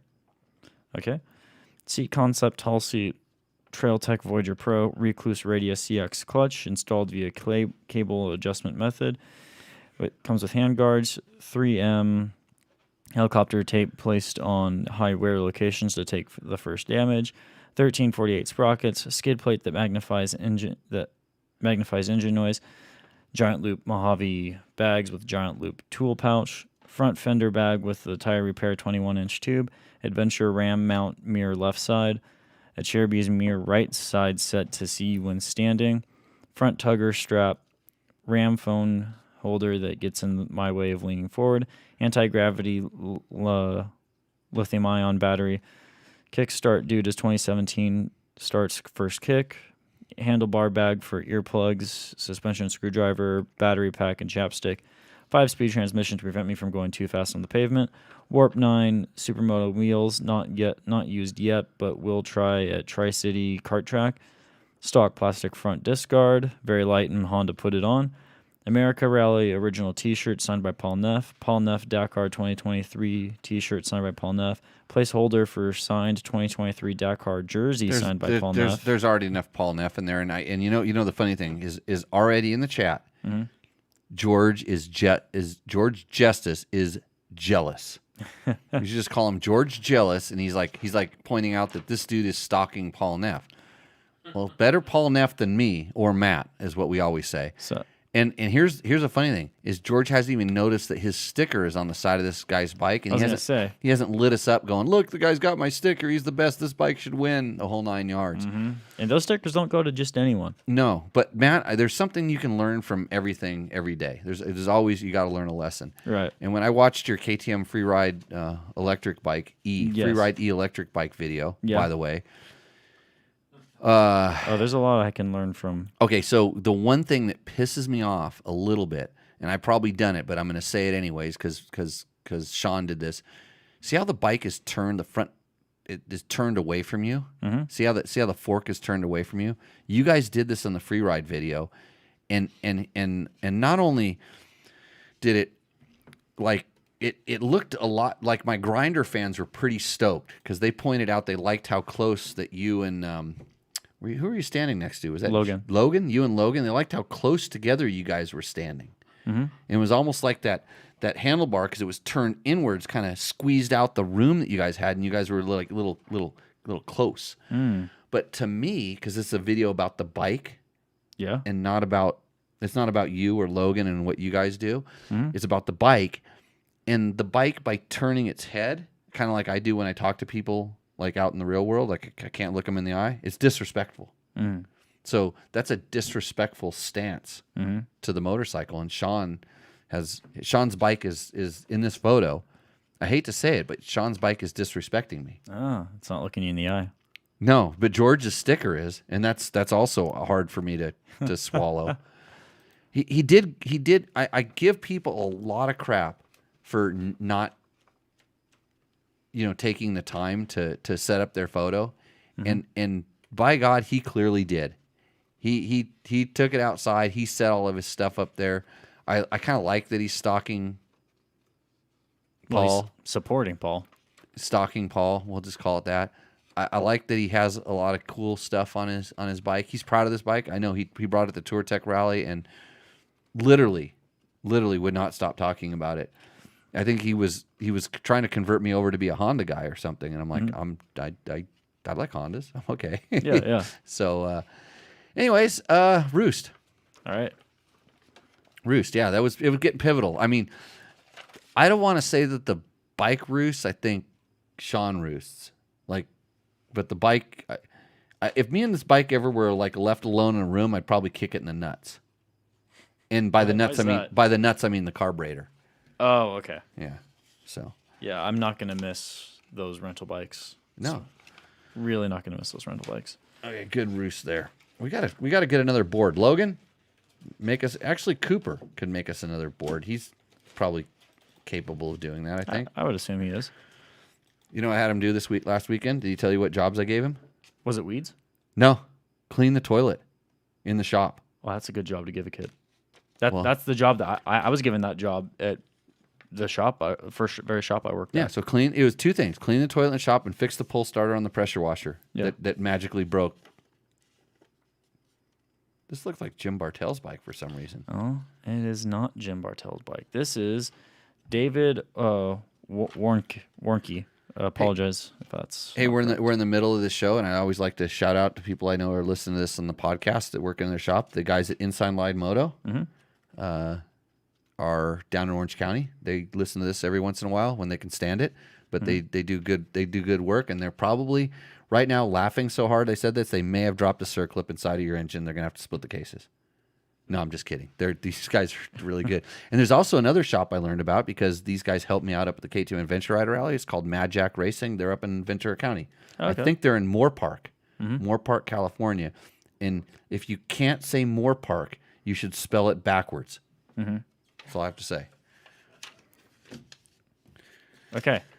But yeah, thanks to Mad Jack Racing. I hope they listen to this podcast every once in a while. Hopefully they will. So David Warnke. 2020 XCFW, piggyback tuner, no reeds, end cap, 3.9 gallon tank, seat concepts, moose bibs. Does not specify if it's a 350 or 500. It's a 500. I can tell just by looking at it. It looks like Jim's bike, except it looks like it kind of has ape hanger handlebars on it. They are a little tall. They look tall. I'll make sure that. And look at the guy in the back that's got his bike up on the jack rack Yeah. on his thing. Looks like they're just unloading for. They're either loading or unloading. No, unloading because that bike's clean. clean. Yeah, pretty clean. I'm not big on the big giant fender pack on the back. Or on the bars. He's got the bar hanger pack. That little thing is pretty cool to put some stuff in. Mm-hmm. I've had one of those. Actually, there was a guy that used to make these Velcro on packs for paddle surfboards, and he made me some with my logo and stuff on them. Mm-hmm. I wish I remembered. I think I've actually seen one of these on your bikes. Yeah, the problem is I start putting too much stuff in there, and they're only Velcroed on. They're made to hold like the garage door opener, and maybe you could stuff like your keys or a windbreaker, something really light inside there. And I always end up, I get the windbreaker, the garage door opener, the keys, about $72 in change end up in there. Mm-hmm. You know, I don't know why, because I don't go through drive-throughs in this thing or whatever. And then I'll throw the odd and end, like, you know, the lock, the heavy lock for locking up a bike ends up in there. And then I pick up something on the ground, like a really pretty rock, and it's in there. And then I bounce through the hoop-de-doos, and it flies up and hit me in the head. Oh. These are held on a little bit better, so it's probably not a problem. He didn't mention that, though. He only said big back tuner, no reeds, end cap 3.9 tank, seat concepts, and moose bibs. He left some things out. Yeah, he does have double take mirror, though. Mm-hmm. That's a good thing. I like that. Yeah. See, we know more about your bike than you do. Bibs, that's okay. I'm not super... Actually, does it look like it has big foot pegs on it? Oh, those do look like They look adventure like pegs. rally-sized pegs. Good. Yeah. And with that pack on the back, I can see he's got this set up. I wonder what he would think about a KTM 690. Maybe he should have got a KTM 690. He's trying to disguise his KTM 500. I mean, obviously, he's trying to get more power out of it. He's got a different clutch cover on that thing, too, doesn't he? Yeah, I noticed that, too. You think it's maybe a little bit bigger than stock, so it has more oil in it? That is an easy way to add oil capacity. I don't know... I don't know, what do you think about adding oil capacity with a bigger clutch cover, other than it sticks out more? Bob? Takes a little longer to warm up. More oil takes longer to warm up. Would having that extra oil capacity kind of be able to reside there, would it cause more drag? I mean, once that clutch is spinning, it's really never gonna... Like I've seen clear clutch covers before, and once it starts spinning, it never can make its way. It's always leaking out of the clutch because they're usually pumping up the center shaft and just spreading it out. But that extra capacity oil would end up having to displace itself around inside the motor, and therefore the level would go up into places maybe it wasn't designed and cause additional drag. Of course, I'm overthinking this to a level, but you do have more oil inside there. Yeah, except that when the motor's running, there's not a lot of oil around. Yeah, not around anything that's spinning, but all that oil that's displaced by the spinning now needs to go someplace. It gives it someplace to go. Could that be a good thing or a bad thing? So that's an interesting question. 90% of the oil, 90% of the power absorbed by a gearbox is caused by moving oil. Moving the oil. Yeah, I know it's a drag. It's a drag. Running through oil is drag. The more oil you got, the less drag. Yeah, less exactly. It's an interesting conundrum. Okay, so back to this bike. Mm-hmm. This is a really nice bike. I would like to have it. I think it's good. It reminded me of Jim's bike, and I know Jim's bike is a really nice bike. But due to the lack of time and effort put into taking this photo, and not even giving us the specs on his buddy who's over there unloading that bike right now, it's an endo. Yep. He was going for the $100. Yep. He was probably going to try to buy a full ECU instead of that awesome piggyback unit that probably does everything he needs it to do, because that's what I have. Actually, I need to test the piggyback units on the newer bikes to see, because the ECU, I heard, from my experience, they try to compensate for it, and then it goes outside of parameter, and then it does a little bit of faulting. So Taco Mike knows about this. I think he did a video. I need to make some time to review that. This one didn't get out of the garage either. All right, so this is from Curtis Grimes. 2023 Husqvarna FE501S. Get ECU engraved slip-on from Taco Moto. Good on you. Seat concept seat, double Good take on you. mirrors. Yep, Only had the excellent. bike a couple weeks so far, and he is loving it. Loving it. Also, thank you, John Bailey, for the $20. So Super Whoa. Chat is now active on YouTube, and if you want to support us, this is a way you can do so. Hey, is you John, go on our thanks a YouTube channel. bunch. Yeah. And another cool feature is that you don't even have to be watching us live. If you see one of our impressions or any videos on Dirt Bike Test and you like it, you can actually donate to us via YouTube.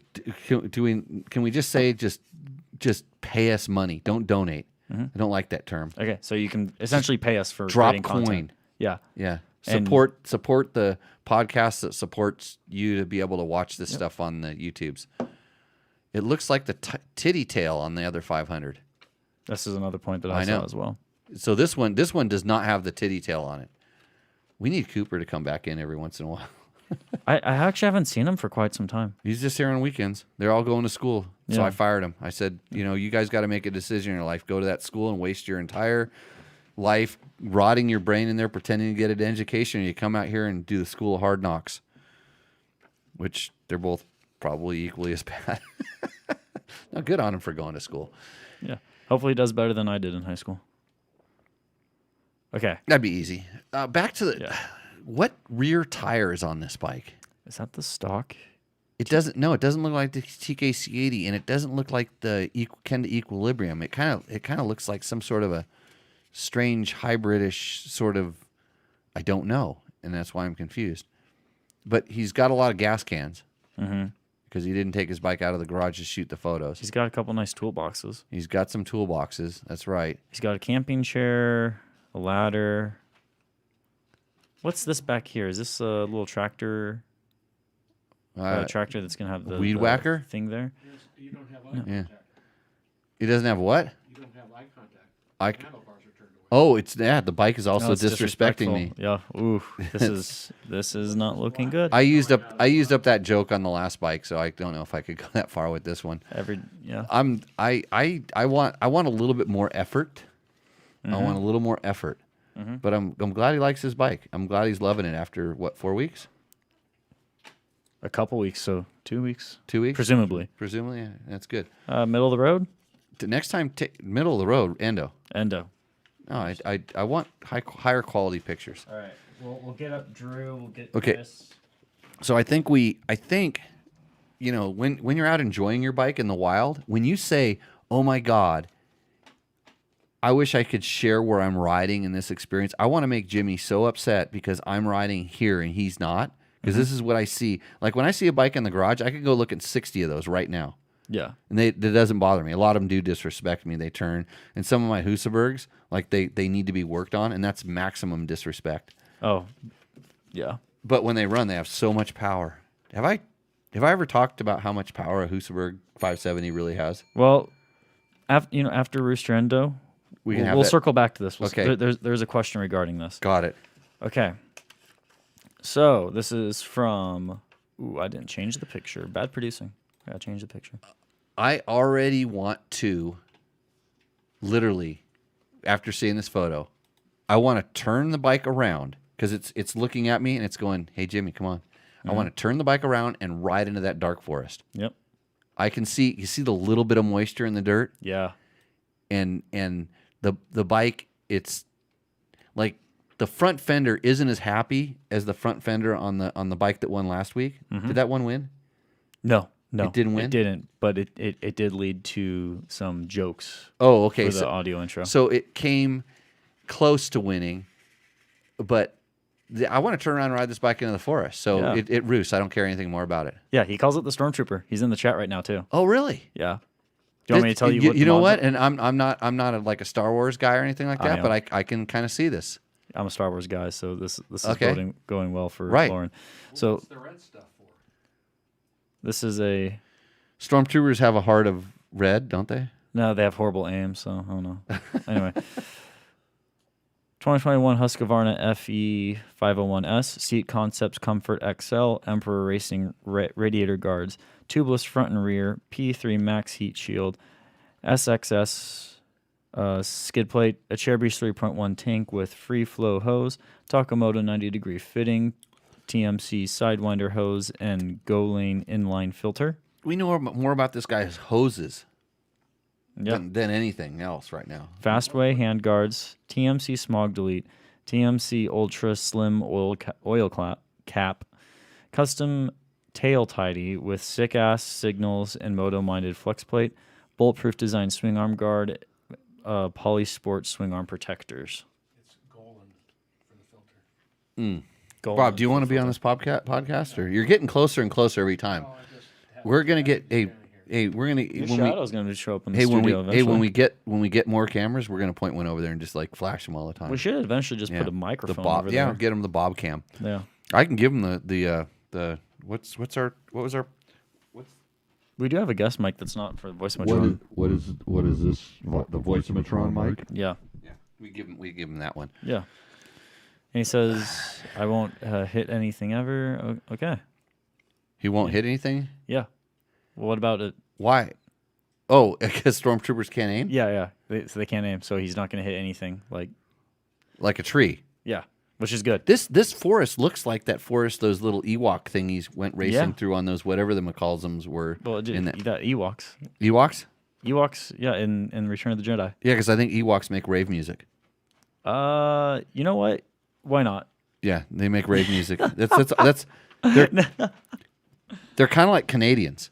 Oh boy. Yeah, they're kind of like Canadians. I think Canadians Bob and Doug is the only Canadians I know, and then this other guy named Raddick, and he rides like adventure bikes on single track trails, but only when it's light outside. Otherwise, he's underground living in a tunnel or something. This bike roos, plain and simple. Yeah, It's just roos. I like it. I like Star the Wars. photo. It outdoes it has a theme. His bike has a theme. I think it's good. And you know, here's the other thing, just to show you. I think of all the products, there were very few. I think you had a Seat Concept seat. By the way, the Seat Concepts Hot Seat Hotline. You can call into the show and you can tell me what you think of anything, and then I'll argue with you. And it's the Seat Concepts Hot Seat Hotline, and I'm not giving out the number right now because we only do it during the first hour of the show.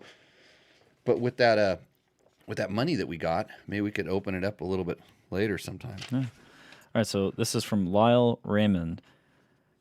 Now, the bike I did suggest he submit some different stuff, but the 2021 Honda 450L was built by guys at Enduro Life using all the best aftermarket products available for the model. Okay, hold on. Name again? Lyle Raymond. Lyle Raymond. And are we going to put this photo up? Yes, we are going to put this photo up because there is 2 bikes in this photo, both equally featured. Actually, the one that... Oh, so we're doing a 2-for-1. Well, I told him 1 bike, 1 photo. Uh-huh. 1 bike. So he picked the Honda for this photo. I would have gone with the Husky since it's in front of the Honda. Well, who's sending the email in? That's the question. Oh, he didn't send in this was on Facebook. Oh, it's Over on Facebook. Okay. Yeah. I like what the trailer behind it says. It says the F word, and then I can't even read the other one. So the graffiti artist here needs to be commended. But the other thing is that Husky looks like it just took a piss all over the ground. Yeah. Yeah. Yeah. And I know why he's parked in the back, by the way. Front disc protector. Oh, probably. Yeah, probably got one of those. Because he said he has all the Enduro Life things, and I think, if you're an Enduro Life, you got to have a front disc protector, right? Maybe. I believe so. Yeah. Okay. Let's see. So Vortex ignition, a Chairbeast tank and protection, Baja Design Squadron headlight, Dynamic Designs blinker kit, Moose inserts, Dunlop tires, Yoshimura complete exhaust, factory connection suspension, throttle jockey seat cover, and retro style graphics. I'm sure I left out a bunch of other mods and upgrades. Oh, let me tell you what you left out. No. I will say I do like that graphics kit. I do. I actually think that's pretty cool. Yeah, it's really sweet. Can we zoom in on that? Can we just Yeah. pull that bike up and try to? Actually, I don't know examine about the ovals on the number plates, but I do like the Honda wing on the front of it. it. I actually do like the ovals. You though. like I the wish oval I wish and- there was a vintage number in there though, like the vintage style numbering. Yeah. Okay. Would that be something from my era? I'm thinking Bob's era. That means so my error is you cut it out with duct tape. You make it with duct tape. Right. And Bob's error, I have no idea what that is. Well, I wouldn't know if I would say that's your error because I've done that for a motocross race before. The duct tape numbers? Electrical tape. Nice. It looks like he has. Oh, I can't be sure, but it looks pretty close. The sprocket almost looks like a DDC sprocket. No, it looks almost like I think that's a Sunstar. No, I think it actually DDC are dirt tricks, but we like DDC. Yeah. Like, they're all good. They're all good stuff. Oh no, you're right. Yeah, because it has the DDC has a slightly different DDC. I think that's dirt tricks because they have a slightly different pattern, but Yeah. they're the same. They're the same kind I'm of thing. comparing it to the one we have in studio. And Yeah, it's not the same one as the one in the studio. But yeah, it seems like it got a nice bike. The guy in the Husky photobombed him. That's pretty devastating. They have a bad word in the photo, so I should probably roost it. It says "fuck cops." Oh, George, do you take issue with this? You probably fell asleep already. I couldn't see what it said, but now I can see this. There we go. Bad. This whole podcast is probably going to get banned for saying that, right? No comment. I'm just reading. I'm not. If we've just dug a hole, I'm not gonna keep digging it anymore. I'm just gonna. Yeah. What's he gonna send? I already sent the photo, and here's my buddy's bike, and then he's gonna list off the modifications. Do you want me to do his buddy's bike? Yeah, and I'll pull up what he put in for his buddy's bike. His buddy's bike. I'm just gonna guess based off the photo, because I can do this. I don't know what Husky 501 is it, but it has all the mods from. Boy, I don't know who modified this bike, but these look like Instagrammer bikes because they're really. I mean, they're big on the graphics packages, right? And when you see a full matching kit that goes all the way to the seat cover and the understanding colors and designs, I think that people take pride in that. That's a cool thing. I just don't really get it that much, but I'm gonna have to say. His buddy screwed up because it looks like his Fox boots match his bike, and then he might have got some Troy Lee Designs gear that doesn't match his boots and his helmets match, but his gear doesn't match. No, it doesn't. If it was like a blue, I think it could. It kind of throws off the mojo of the bike. Yeah, but he has a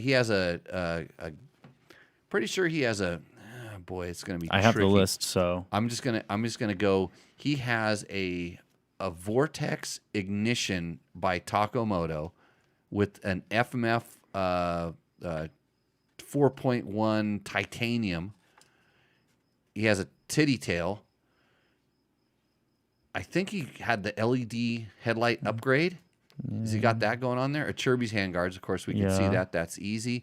Of course, anybody that does the other stuff, aforementioned stuff, they smog deleted it, and put on a. It doesn't look like he has a big tank, but it is clear. It's a big tank. Don't those bikes come with clear tanks?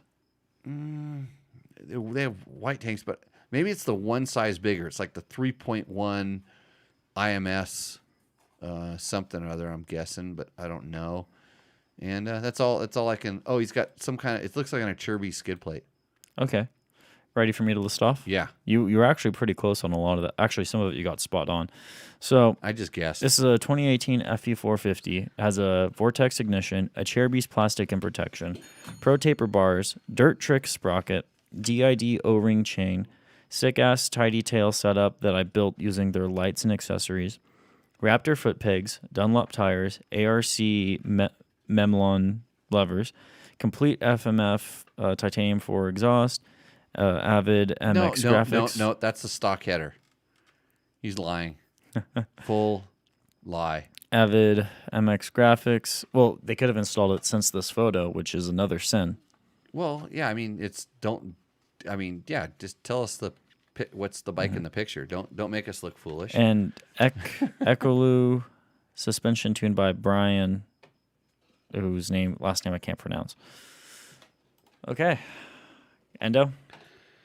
It's a mild endo because there's too many rules were violated. Yeah. In the so one guy submitted for both? I think they're both his bikes. They're both his bikes. He sponsors his buddy? Potentially. Where did this go? He sponsors his. I mean, how do you get? He's got FE versus. He's making it a 450. competition. Okay. These guys need to start their own podcast and do Yeah. what they're doing. And then This was the bike, the photo he submitted for the, because I said one bike, one photo essentially. Oh, and then it came back in. So it was the Husky that he wanted submitted. No. I said one bike, one photo. He said, okay, 450L for the, and then. Right. Now I'm confused. Well, hey Lyle, thanks for submitting. I always appreciate it. I always appreciate that. You have a winner? Yes. I have a winner too. Oh, no doubt. Yeah, it's the Lauren. Stormtrooper bike. Yeah, Lauren, right? Yeah. It's not even close. No, it's the best picture. I think it was the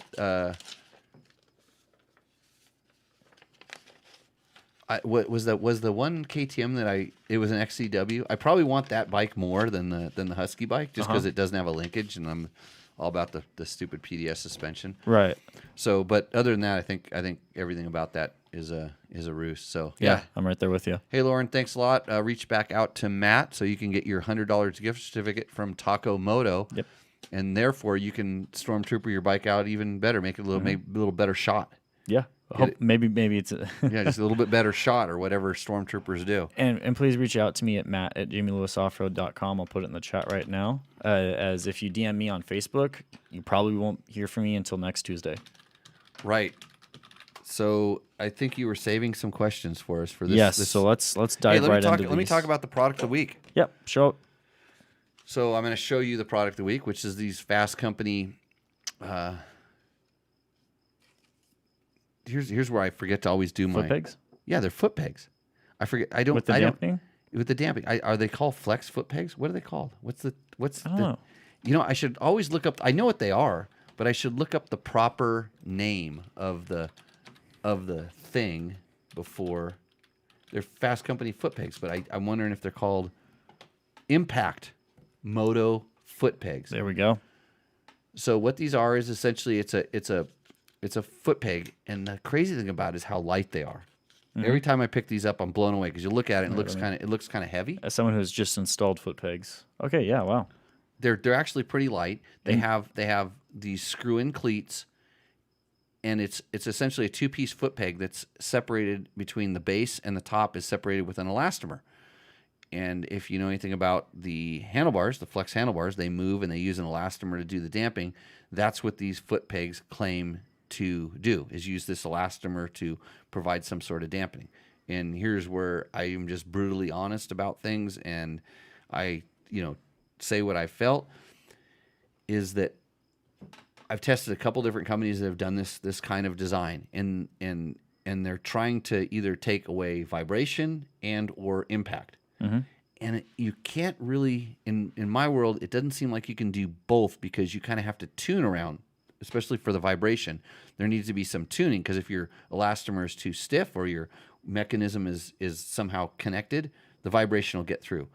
If the elastomer is too soft, it tends to bottom out, or so then you're getting the metal to metal contact and whatever. So it's tricky, and that's where I know Cole has pulled his hair out multiple times. He would look like me if he could pull it out anymore to get the right elastomers. He spends a lot of time doing this, and it's an interesting concept, and it's pretty cool. But you know what most boots have in them also? Is a sole and an insole and a thickness, and so the boot should do some of that. Yeah. And that's why he makes the elastomers in a lot of cases tunable. So there's different types of elastomers that you can get. Okay. Because there's a certain amount that your boot will do. So I feel like your boot's doing a lot of this work already. But he's trying to do an extra level. So if you have that bike that vibrates through the foot pegs, I'm pretty sure this is a solution. Not only is it like a more aggressive grip foot peg, and I do like the screw-in cleats as opposed to the sharp pointy things, because these actually do dig in and bite. And so for a foot peg that you're trying to get a certain amount of control out of, these do a really good job. But they don't rip the shit out of your boots. And I've run them before. These are actually going to go on my Tenere. Oh, nice. And why am I putting small foot pegs on the Tenere, little ones? Because they don't have the big long ones yet. Got it. Because I've had his foot pegs on my venture bikes before, and I don't currently have them on there because I've switched back around to different ones, but he does make a bigger one, so he has to just hook this part up and make the bigger top flap for him, and I'm going to give those a shot. Not that I know whether or not my Tenere vibrates that much, because I've just been riding it with the stock foot page, which are frankly horrible. Yeah. These will be a huge improvement to start with, and they also fit on betas. And do you have them on the YZ250FX? No, that one's bulletproof designs. Bulletproof ones. Okay. Yeah. So yeah, lots of companies making foot pegs, but I'm gonna get these on there pretty soon. I was almost thinking about taking my Tenere out on Rebel Rally as a bike to use to ride around, but probably just go with a small, lighter dirt bike so I can unload and load it quicker. But anyways, Impact foot pegs. You have the website still back up, or it disappeared already? It disappeared already. I was going to tell you what they cost. Let me Get it quicker. We should probably do this stuff before the show. $259.99. Wow, they're available for the KTM Freeride. There we go. What do they talk about the different elastomers? Elastomer color. Yeah. Do they talk about the different? Is the elastomers? Do they talk about the elastomers being different damping quality, or the colors just based on? Are the colors just based to look? I gotta check on that. Elastomer red, Impact black, orange elastomer choice to suit your personal touch. So I don't know if they are. I don't know if the elastomers like on the bars are different. I don't know if they're the same based on the color. I think these are just. I think it's a color option. Yeah, I don't think it's a.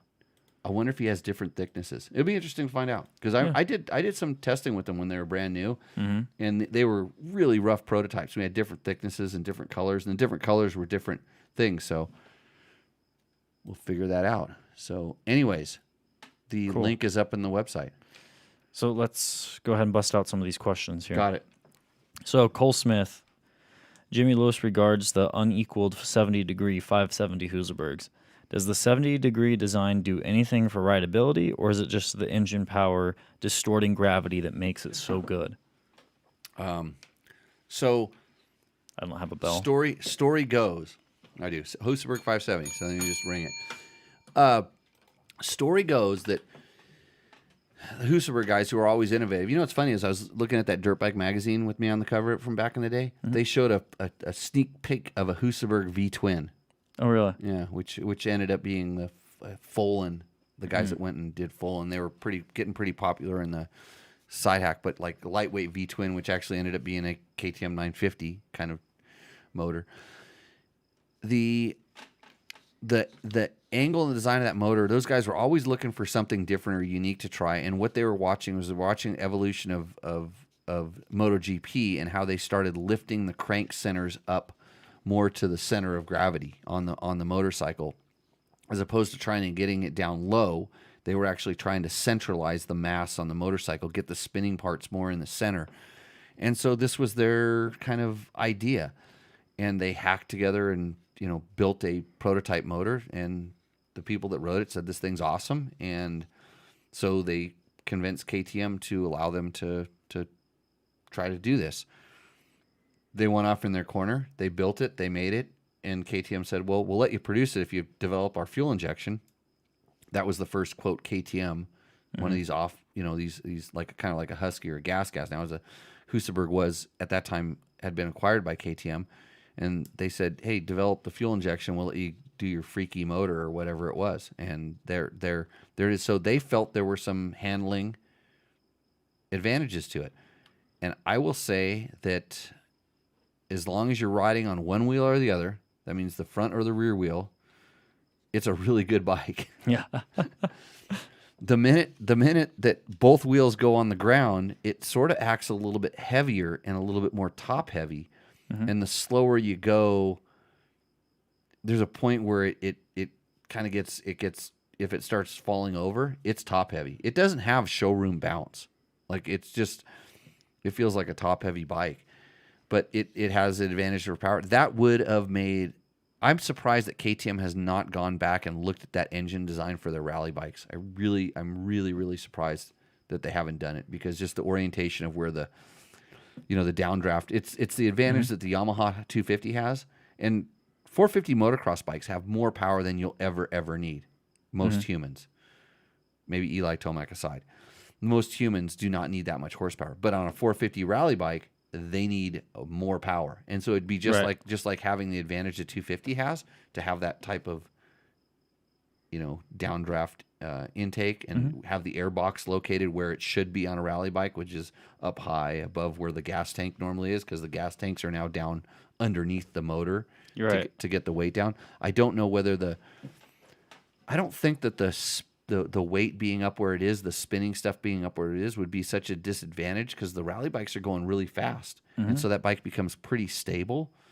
But it also, like I said, I think when it starts going sideways, I don't know if it's that much of an advantage. But if you have more power, it's always on the rear wheel and it can't go sideways. So there. Yeah. Well, I just want to circle back. Like, do you think KTM just doesn't want to bring back an old design, or would they have like reliability issues with bringing the 570? Well, they can only go 450. They had a 450 of that motor, but yeah, I don't think I want to go backwards on anything. And I would guess that I think they kind of want to. I knew the writing was on the wall when they took the Husaberg branding off of their parts boxes. They went away, and all of a sudden it became gas, and Husaberg just totally disappeared. I mean, we're outside that how many years, so they really don't have to make parts for those bikes anymore. So yeah, Husaberg's they just put it in the, maybe it'll come back as something brand new, kind of like what Yamaha did when they never saw the Cannondale. However that worked.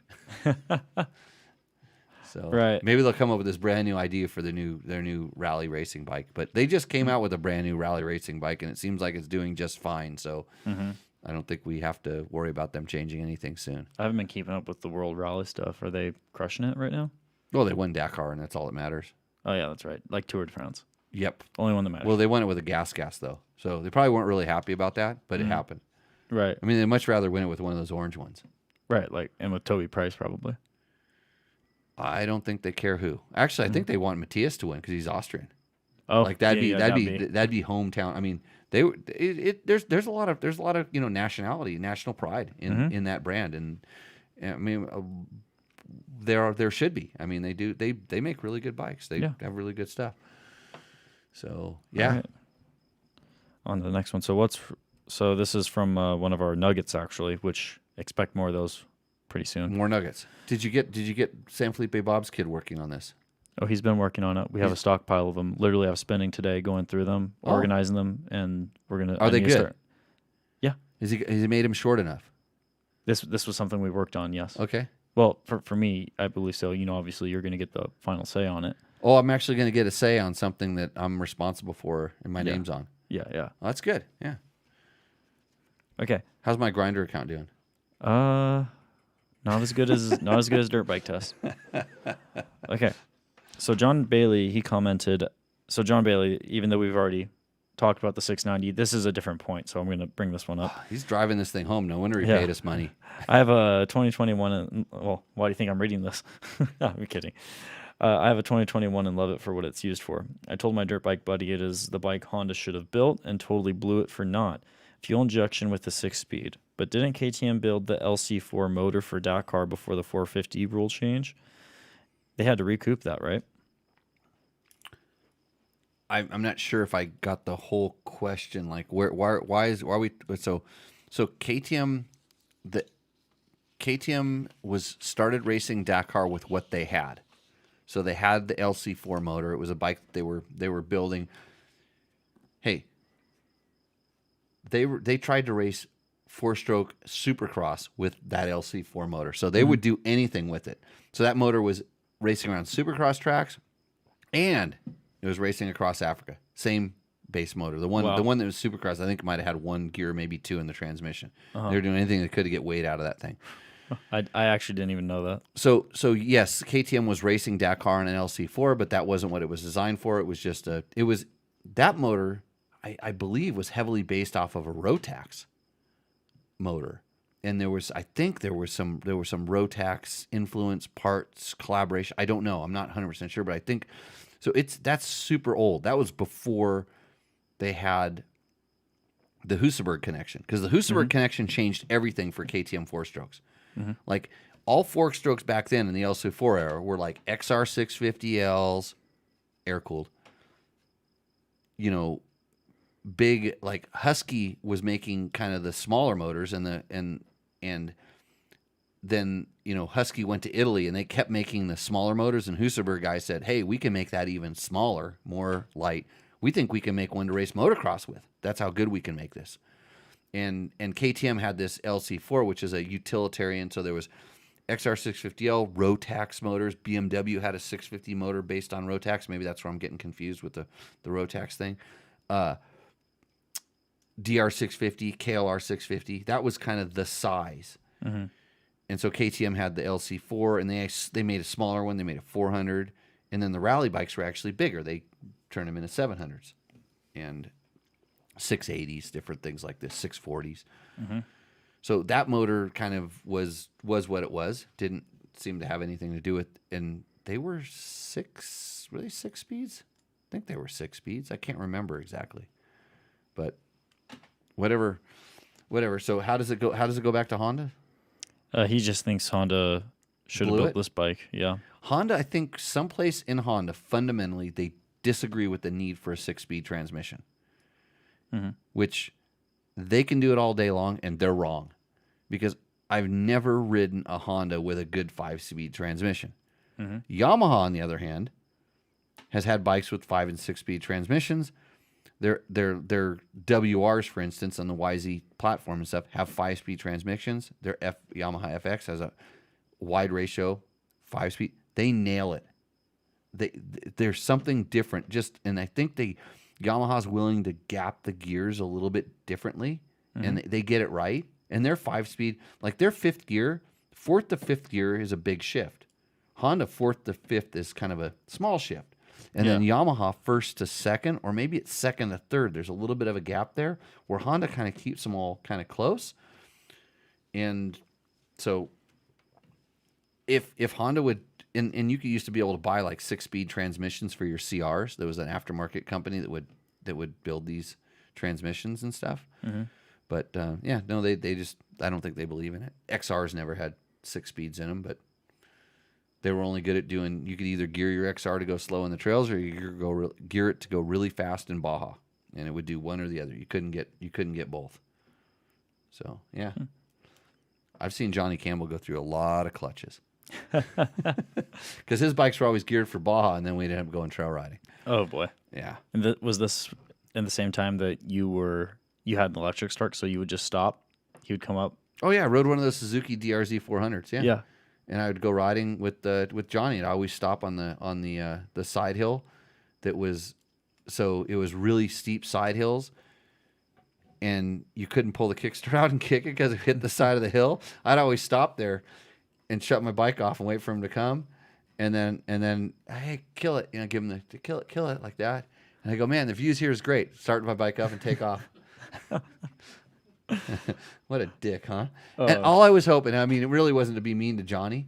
It was honestly, I was hoping that would trickle down to when they were doing development. It would come back to like, we need to put electric start in these things, because there was the same thing, just like no 6-speed transmissions, no electric start. Electric starts have no place on a dirt motorcycle. That was basically the thinking back then. And I'm like, well, yeah, 99% of the time it's fine, but yeah, here's a spot where it's not good. And anytime that I don't have to kickstart, like I bought a Yamaha TTR 50 because it had electric start. I could have got a CRF 50 or a TTR 50, and I got a TTR 50 because it had electric start. This is to race around on a track in my backyard. So blame me for liking electric start, and for every time that every single one of you pushes a stinking button with your thumb and your motorcycle starts up, screw you too, because it's because of me. And I tried to convince Honda to do it earlier, but it didn't work. Hey, so I actually have a question about electric start. So I feel like it wasn't until... Matthew Lynn, your bike is a 625 SXC. That was actually a pretty good... That was when they finally started getting that engine to run right and balance, a little bit balanced. How does it vibrate? And that's when it was good. So go ahead, Matt. So I feel like it's only within the last, because I remember people saying you don't need electric start on a motocross bike. You don't need that. It's only going to add weight. I remember people saying that as recently as just a few years ago, but I feel like it was really in 2017 when you would see riders fall over, and the KTM guys would just start using the electric bike, the electric start to get going again, and the other guys were kicking it. Do you feel like it was finally like those moments, a la Eli Tomac 2017? Well, you think about like regular guys, regular racers and stuff like that, and then the top elite level guys. Mm-hmm. You have to kind of say, if they're doing what they're supposed to be doing, they're not crashing and not tipping over, therefore they shouldn't need electric start. Right. But it happens. And do you want to have a quick and simple solution? And is it worth the 2 times during the season you tip over and pick the bike back up and electric starts and it fires and you lose 5 seconds as opposed to 20? Is that worth hauling around that extra weight for the, what are they doing, like 12 laps times 24? So okay, do the math. How much time are you dragging this extra weight around versus how much time you save? And is that weight worth X amount? So there are people now that do this kind of cost benefit analysis. Yeah, cost benefit, or just they work out the scenarios, they work out strategy. And so if I were in charge of a multi-million-dollar budget on a race team, I would take all the stuff off that motorcycle, make it kickstart light, or in fact,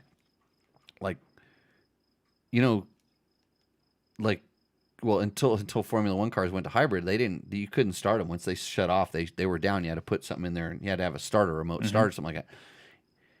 Take everything off. Like, don't stall. Like, come to the start and go like this. And I've got a solution for that too, by the way. Pneumatic starters. The air is housed in the frame. This is a George Earl idea, I believe. I think George Earl was the first one that ever told me about this crazy idea he had. You would put a whole bunch of air pressure in the frame, and you'd have a pneumatic starter, because you could get them. They're tiny, and it would replace the electric start, and it would start the bike like 5 or 6 times on the air charge. So you start it, and then at the line you fill it up again, and then you go race, and you lose all the weight of the battery and all the other stuff. Remember when we were talking about electric water pumps at the beginning of the year? Yeah. To save weight and to cool bikes. So this is the same sort of thing. It's just outside of the box thinking. So you have this pneumatic starter. Air weighs nothing. Mm-hmm. You have a starter that's now lighter. So take your top guy, have him do laps with all that stuff removed at a practice track, and find out what his lap times are. Put the stuff on and find out what his lap times are. Then say, okay, you're going to stall X amount of times during the season. Does this other system work? Is this weight worth it? And you'll find out that it probably doesn't matter, because like the cool thing about dirt bikes is it's sort of rider over bike, right? And a healthy mental. So if you told this guy, if you told most riders, hey, we just took 5 pounds off your motorcycle, it's gonna work so much better.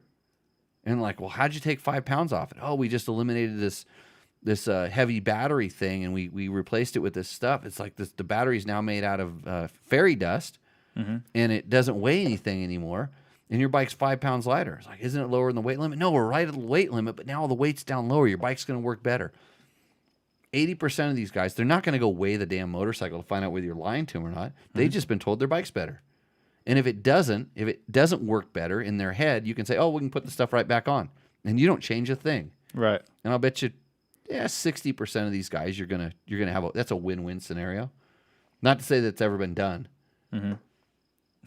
Just they're a bunch of head cases. Yeah. All the racers, but I good on them. Yeah. Hey, Matt Lynn had the crank balanced. And there we go. Hey, I remember writing a story on that bike in Cycle World, because they were selling them.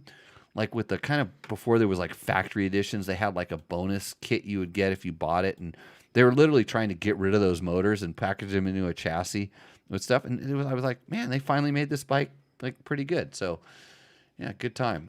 Sell it while you can. No, you know what's funny is okay, say it's a good working motorcycle, it probably works fine. But man, have bikes gotten so much better since then. If we took This is why I want to get that YZ400. I want to do that YZ400 test, and that'd be another great bike to get to show the evolution of four-stroke. Because that at the time was kind of like I said, KTM was really pushing the boundaries of what you could do with that. That was like kind of hey, here's high-performance four-stroke. And then now look at what we've got. You guys are spoiled. Air does not weigh nothing. You can top off your tire. Well, we're talking about racing applications, but yeah, you could build an air pressure in your tank and you have. But now I carry this little tube around that I should bring that product on as a product evaluation next week. I got this little mountain bike too. But anyways, hey, thank you everybody for joining in. I can't believe you stuck around with us for this long. And agreed, fuel injection For the win. for the win. Yeah, I thought that was FTW means something else.